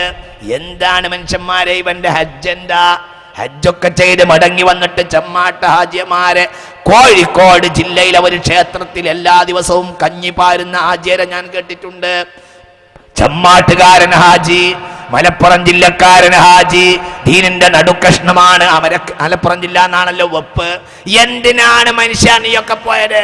ആരാണ് മനുഷ്യ നിനക്ക് ഈ ഫത്വ തന്നത്? എന്താ മനുഷ്യരെ ഈ വിചാരിക്കുന്നത്? അത് ആവർത്തിച്ചിട്ടതാ ഒന്ന് കേൾക്കാൻ വേണ്ടി. ഹമാക്കത്ത് പിടിച്ച് എന്തിനാ ഹജ്ജിന് പോയത്? ആരാണെനിക്ക് ഫത്വ തന്നത്? നിങ്ങൾ ഫത്വ കൊടുത്തു. എന്ത്? സിയാറത്ത് കം ഹജ്ജ് പാക്കേജ് ടൂർ. എന്നിട്ടോ തൊട്ടടുത്ത ജാറത്ത് പോയിട്ടാ തുടങ്ങിയ ഹജ്ജ് അല്ലേ? അവിടെ പോയിട്ട് ഇപ്പൊ ഞാൻ നിൽക്കുന്നത് കടവത്തൂരാ, അതിൻ്റെ അടുത്ത് അലിയുൽ കൂഫിന്റെ ജാറം പെരിങ്ങത്തൂര്. അവിടെ പോകും. അലിയുൽ കൂഫിനോട് ഞാനും എൻ്റെ ഭാര്യ കുഞ്ഞാമി ഇങ്ങനെ പോവുകയാണ്, ഞങ്ങളെ കാര്യമൊക്കെ നോക്കണം വരുവോളം ഉണ്ട്. അവിടെയും കൊടുത്ത് പൈസ, അവിടുന്ന് പ്രസാദം വാങ്ങി നേരെ പോയി കുഞ്ഞിപ്പള്ളി. അവിടെ പോകും. കുഞ്ഞിപ്പള്ളി മൂപ്പരോട് പറയും. നേരെ വരും കോഴിക്കോട്ട് വരും, ഈക്കേൻ്റെ കവറ്. അങ്ങനെ പോകും, മമ്പറത്ത് പോകും. അങ്ങനെ ജാറങ്ങളിലേക്ക് പോയി. സിയാറത്ത് കം ഹജ്ജ് പാക്കേജ് ടൂർ. കേരളത്തിൽ കഴിഞ്ഞാൽ പിന്നെ നേരെ തമിഴ്നാട്ടിൽ കിടക്കും. അവിടെ ഏർവാടി, അപ്രാപ്പാളയം അങ്ങനെ പോകും. അങ്ങനെ പോയിട്ട് പിന്നെ നേരെ അജ്മീർ, പറ്റുമെങ്കിൽ ബാഗ്ദാദിലും കൂടി പോകും. വലിയ കുഴപ്പമായതുകൊണ്ട് ഇപ്പോൾ പോകാത്ത. അങ്ങനെ പോയിട്ട് നേരെ മദീനത്തേക്കാ പോവുക. മദീനത്തിൽ ചെന്നാൽ റസൂലുള്ളാഹിന്റെ ഖബർ, ബഖീ ഖബർ, അവിടെ ഇങ്ങനെ ചുറ്റിപ്പറ്റി ഷിയാക്കളും കേരള ഷിയാക്കളായ ഇവിടുത്തെ ഖുറാഫികളും ജാറത്തും. അങ്ങനെ സിയാറത്തും ഉണ്ടാകും, പാക്കേജും ഉണ്ടാവും, ടൂറും ഉണ്ടാവും. ഹജ്ജ് മാത്രം കിട്ടൂല. കാരണം ഹജ്ജ് എന്താ? ഹജ്ജ് മുഴുവൻ തൗഹീദാ. ലബ്ബൈക് അല്ലാഹുമ്മ ലബ്ബൈക്, അല്ലാഹുവേ നിന്റെ വിളിക്കുത്തരം ചെയ്യാൻ ഞങ്ങൾ ഇതാ വന്നിരിക്കുന്നു. ലാ ശരീക ലക ലബ്ബൈക്, നിനക്ക് യാതൊരു പങ്കുകാരുമില്ല. എല്ലാ പങ്കുകാരത്തും പോയി പ്രസാദം വാങ്ങിച്ചാ വരുന്നത്. ഇവനൊക്കെ എന്താ ജബ്ബ, എന്തിനാ ഇവനൊക്കെ ഹജ്ജ് ചെയ്തത്? ഞങ്ങൾ പറഞ്ഞ ഞങ്ങൾക്ക് പൊള്ളൂല്ലേ? മുജാഹിദ് പോലിശ്ശേരി ഇതാ ലക്ഷക്കണക്കിന് ആജിമാരെ മുശിരിക്കാക്കി. അപ്പൊ ഇയാൾ തന്നെ ആഞ്ചീൻ പറഞ്ഞത് ആജി എന്ന് പറയാൻ പാടില്ല. 5ാമത്തെ ഇത് ആഞ്ചി ആകാൻ പോയതാണ്. കണ്ടോ? ഇനി നിങ്ങൾ കേട്ടോ, മുസ്ലിമീങ്ങൾ ആ ദൈവത്തിന് പിന്നാലെ പോകുന്നു. കേൾപ്പിച്ചു കൊടുക്കുക, വേമേ നോക്കി കൊടുക്കുക. മുസ്ലിം സമുദായത്തിന് ശിർക്കുണ്ട്, നമുക്കൊന്ന് പരിശോധിക്കുക. വിളിച്ചു പറയും. എല്ലാ മഠങ്ങളുടെയും പിന്നാലെ മുസ്ലിമീങ്ങൾ കൊണ്ടുപോയി കാണിക്ക വെക്കും. ആ ദൈവങ്ങളുടെ കാലിനോട് പിന്നിൽ ചുംബിക്കും മനുഷ്യൻ. മൊക്കനയിട്ട കോഴിക്കോട്ടെ മൊക്കനക്കാരികൾ വരെ കഴിഞ്ഞ കൊല്ലം മനോരമ ആഘോഷമാക്കിയില്ലേ? കേരളത്തിലെ പ്രഗത്ഭമായ പത്രങ്ങളിൽ പലരും ആഘോഷമായി പത്രങ്ങളിൽ വാർത്ത വന്നില്ലേ? ഒരാൾ ദൈവത്തെ, ഒരു മുസ്ലിം മുഖമക്കനയിട്ട മുസ്ലിം പെണ്ണ് കാലിന്റെ ചുവട്ടിൽ ചുംബിക്കുന്നു. എന്തേ? ആ പാദം പൂജനീയമാണെന്ന് മനസ്സിലാക്കുന്നു. ആ പാദത്തിന്റെ ചുവട്ടിലാണ് ഉപകാരമുള്ളതും ഉപദ്രവത്തെ തടയുമെന്നതും വിശ്വസിക്കുന്നു. മനുഷ്യന്മാരെ, ഫഖദ് അശ്റകത് ബില്ലാഹ്. അല്ലാഹു നമ്മളെ കാത്തുരക്ഷിക്കട്ടെ. മനുഷ്യരെ, എന്തിനാണ് 5 വഖത്ത് വെറുതെ നിസ്കരിക്കുന്നത്? നിസ്കരിച്ചവർ നരകത്ത് പോയി എന്ന് ഖുർആനിൽ പറഞ്ഞിട്ടില്ലേ? ഫവൈലുൻ ലിൽ മുസല്ലീൻ. നിസ്കരിച്ച് നരകത്തിൽ പോയവരെ പറ്റി ഖുർആൻ പറഞ്ഞിട്ടില്ലേ? അല്ലാഹു തആല കാത്തുരക്ഷിക്കട്ടെ. അപ്പോ ലഖദ് അശ്റകത് ബില്ലാഹ്. അമ്മയുടെ കാൽച്ചോട്ട് പോയ പർദ്ദക്കാരത്ത് ശിർക്ക് ചെയ്തു. ഇലാഹാണെന്ന് വിശ്വസിക്കാതിരുന്നാ പോരെ? റബ്ബാണെന്ന് വിശ്വസിക്കാൻ ഞാൻ പോരെ? സ്വമതാണെന്ന് വിശ്വസിക്കാൻ ഞാൻ പോരെ? പരമമായ അനുഗ്രഹദാതാവാണെന്ന് വിശ്വസിക്കാൻ ഞാൻ പോരെ? നിങ്ങളെ 4 ഗ്രൂപ്പിന്റെ ഫത്വയും നടപ്പിലാക്കി. ഓലെ കുറ്റം പറയില്ല. സാധാരണക്കാരെ ഞങ്ങൾ കുറ്റം പറയില്ല. സ്വയം കഴിവുണ്ട് എന്ന് വിശ്വസിക്കാൻ ഞാൻ പോരെ? കഴിവും കാര്യം അള്ളാഹ്ക്കാണെന്ന് വിചാരിച്ച് ഒരാൾ മറ്റൊരാളെ മുമ്പിൽ സുജൂദ് ചെയ്താൽ പോലും ശിർക്കാവുകയില്ല എന്നല്ലേ നിങ്ങളെ കാമിനി സഖാഫി എഴുതിയത്? അപ്പൊ നിങ്ങൾ 4 ആളിന് മറുപടി കൊടുക്കണം. സമദിയത്ത് പറയുന്ന ഏപ്പിക്കാരനും, അതുപോലെ തന്നെ പരമമായ അനുഗ്രഹദാതാവ് പറയുന്ന അമ്പലക്കടവനും, അതുപോലെ തന്നെ റബ്ബാണെന്ന് പറയുന്ന നജീബും, ഇലാഹാണെന്ന് വിശ്വസിച്ചാൽ എന്നുള്ള അഭിവക്ത സമസ്തയും എല്ലാരും പറഞ്ഞു കൊടുക്കും. സാധാരണക്കാർക്ക് നിങ്ങളെ ഫത്വേ ജനങ്ങളെ ഇവിടേക്കൊക്കെ എത്തിച്ചത്. എവിടെ പോയാലെന്താ? ഞങ്ങളെ മുറാദ് ആസിലാകണില്ലേ എന്നാ ഞങ്ങൾ ജനങ്ങളോട് ചോദിച്ചത്. ഏർവാടി പോകരുത്, മമ്പലത്ത് പോകരുത്, പുത്തമ്പള്ളി പോകരുത്, അതൊന്നും ഇസ്ലാം പഠിപ്പിച്ചതിനെതിരാണെന്ന് ഞങ്ങൾ പറഞ്ഞപ്പോ എവിടെ പോയാലെന്താ? മാറാത്ത വയറുവേദന മാറുന്നില്ലേ? കുട്ടിയെ കിട്ടുന്നില്ലേ? മുറാദ് ആസിലാകുണ്ടോ നോക്കിയാ പോരേ ഞങ്ങൾ പഠിപ്പിച്ച്. ആളുകൾ കിട്ടുന്നിടത്തൊക്കെ പോയി. കല്ല് കുത്തിയ ജാർത്തിങ്ങൊക്കെ പോയിട്ട് കിട്ടായിട്ട് ശബരിമലക്കും പോയി. ഗുരുവായൂർ പോയില്ലേ ചേന്നരാജിയാര്? ഗുരുവായൂരപ്പാ, എനിക്കൊരു കുട്ടിയെ തന്നാൽ ഞാൻ അങ്ങയുടെ സന്നിധിയിൽ നിന്ന് തുലാഭാരം നടത്താമേ. മക്കത്ത് പോയ ആചാര കുട്ടിയെ കിട്ടി. അയാൾ നേർച്ച പാലിച്ചു. ഒരു തുലാസിൽ കുട്ടി, മറ്റേ കുട്ടിയുടെ കാലത്ത് പോകുമ്പോഴും തുലാസിലും കൊടുത്തില്ലേ? അറിഞ്ഞത് എത്ര, അറിയാത്തത് എത്ര? ഞാൻ പർദ്ദധാരിനെ കാണിച്ചു കൊടുക്കും. Amrita Kuteeram project 25,000 houses for the homeless. Project 5,000 houses are being constructed every year in different parts of India. This year, the Honorable Union Minister for Human Resources and Development, Shri Murli Manohar Joshi, handed over the keys of 5 houses. ഇലാഹാണെന്ന് വിശ്വസിക്കാൻ ഞാൻ പോരെ? എന്താ, ഒരു കുഴപ്പമില്ലല്ലോ. മൊക്കനട്ട പർദ്ദക്കാരത്തി കാലിലോട്ടിൽ വീണ് കഴിവും കാര്യമൊക്കെ അള്ളാഹ്ക്കാണെന്ന് വിചാരിച്ച് ആരെ മുമ്പിൽ വീണാലെന്താ? ശിർക്കല്ല. നിങ്ങളെ ഫത്വ ഈ ഖൗമിനെ ഇവിടെ എത്തിച്ചത്. ഇനി നിങ്ങൾ കേട്ടോ, കൈനോട്ടം, പക്ഷിലക്ഷണം, ഇതൊക്കെ മുസ്ലിമീങ്ങളിൽ ഉണ്ടെന്നാ പറയുന്നത്. അതൊക്കെ ശിർക്കിന്റെ അംശങ്ങളാ. ഭാവി പ്രവചിക്കാൻ വേണ്ടി ജ്യോത്സ്യന്മാരെ സമീപിക്കുക, അള്ളാഹു അല്ലാത്തവർക്കും ഗൈബറിയെന്ന് വിശ്വസിക്കുക, അതെല്ലാം ശിർക്കിന്റെ അംശങ്ങളാ. മുജാഹിദ് പ്രസ്ഥാനം വന്നിട്ടാണ് കൈനോട്ടത്തിനും പക്ഷിലക്ഷണത്തിനും സംസാരിച്ചത്. 3/4 നൂറ്റാണ്ട് മുമ്പ് അവിടുത്തെ അവസ്ഥ എന്തായിരുന്നു? എന്നാൽ അന്നൊന്നും ഇത് പറയാൻ സുന്നി എന്ന് പറയുന്ന ആൾക്ക് ധൈര്യം ഉണ്ടായിരുന്നില്ല. ഇപ്പോൾ മുജാഹിദ് പ്രസ്ഥാനം മണ്ണ് പാകപ്പെടുത്തിയപ്പോൾ കാസിബിയത പറയുന്നു, പക്ഷി ലക്ഷണം നോക്കാൻ പാടില്ല. പക്ഷിയെ അവലംബിക്കുന്ന മാർഗങ്ങൾ നമ്മളിലും വരുന്നുണ്ട്. ഉദാഹരണം പറയാ, പഴയ കാലത്തൊക്കെ ഉണ്ടായിരുന്നു. അതിൽ വലിയ കൂടുതൽ ആ വിഷയത്തെ ആശ്രയിച്ചിരുന്നത് നമ്മളെ സമുദായത്തിലെ ഇപ്പോഴും ഉണ്ട്. ആ ബസ് സ്റ്റാൻഡിലൊക്കെ ചിലപ്പോൾ കാണാല്ലേ, അങ്ങനെയല്ലേ ഉണ്ടല്ലോ. എന്ത്, ചില ആളുകൾ ഈ തത്തയും കൊണ്ട് നടക്കും. എന്നിട്ട് അവരുടെ കയ്യിൽ കുറെ ഈ ചീട്ടുകൾ ഉണ്ടാവും. എന്നിട്ട് ഏതെങ്കിലും ഒരു ചീട്ട് ഇത് തപ്പിയെടുത്താൽ അത് നോക്കിയിട്ട് ഇങ്ങനെ കിറുകിറൂന്ന് പറഞ്ഞിട്ട് പറയും ഈ പെണ്ണുങ്ങൾ എങ്ങനെ ഇരുന്നിട്ട്, അല്ലെങ്കിൽ ആണുങ്ങൾ. ഇന്ന് കണ്ടിട്ടില്ലേ നിങ്ങൾ അതും കണ്ടിട്ടില്ലേ? ഈ സാധുവായ ഒക്കെ ഞാൻ തന്നെ കാണണം. നിങ്ങൾ കണ്ടിട്ടില്ലേ? നിങ്ങളിത് ആലോചിക്ക്, ഇതൊക്കെ ഇന്നും നടപ്പുണ്ട്. എന്നിട്ട് ഈ പക്ഷിയെ ഒരു പക്ഷിതാ നോക്കി ഒന്ന് തെരഞ്ഞെടുത്തു.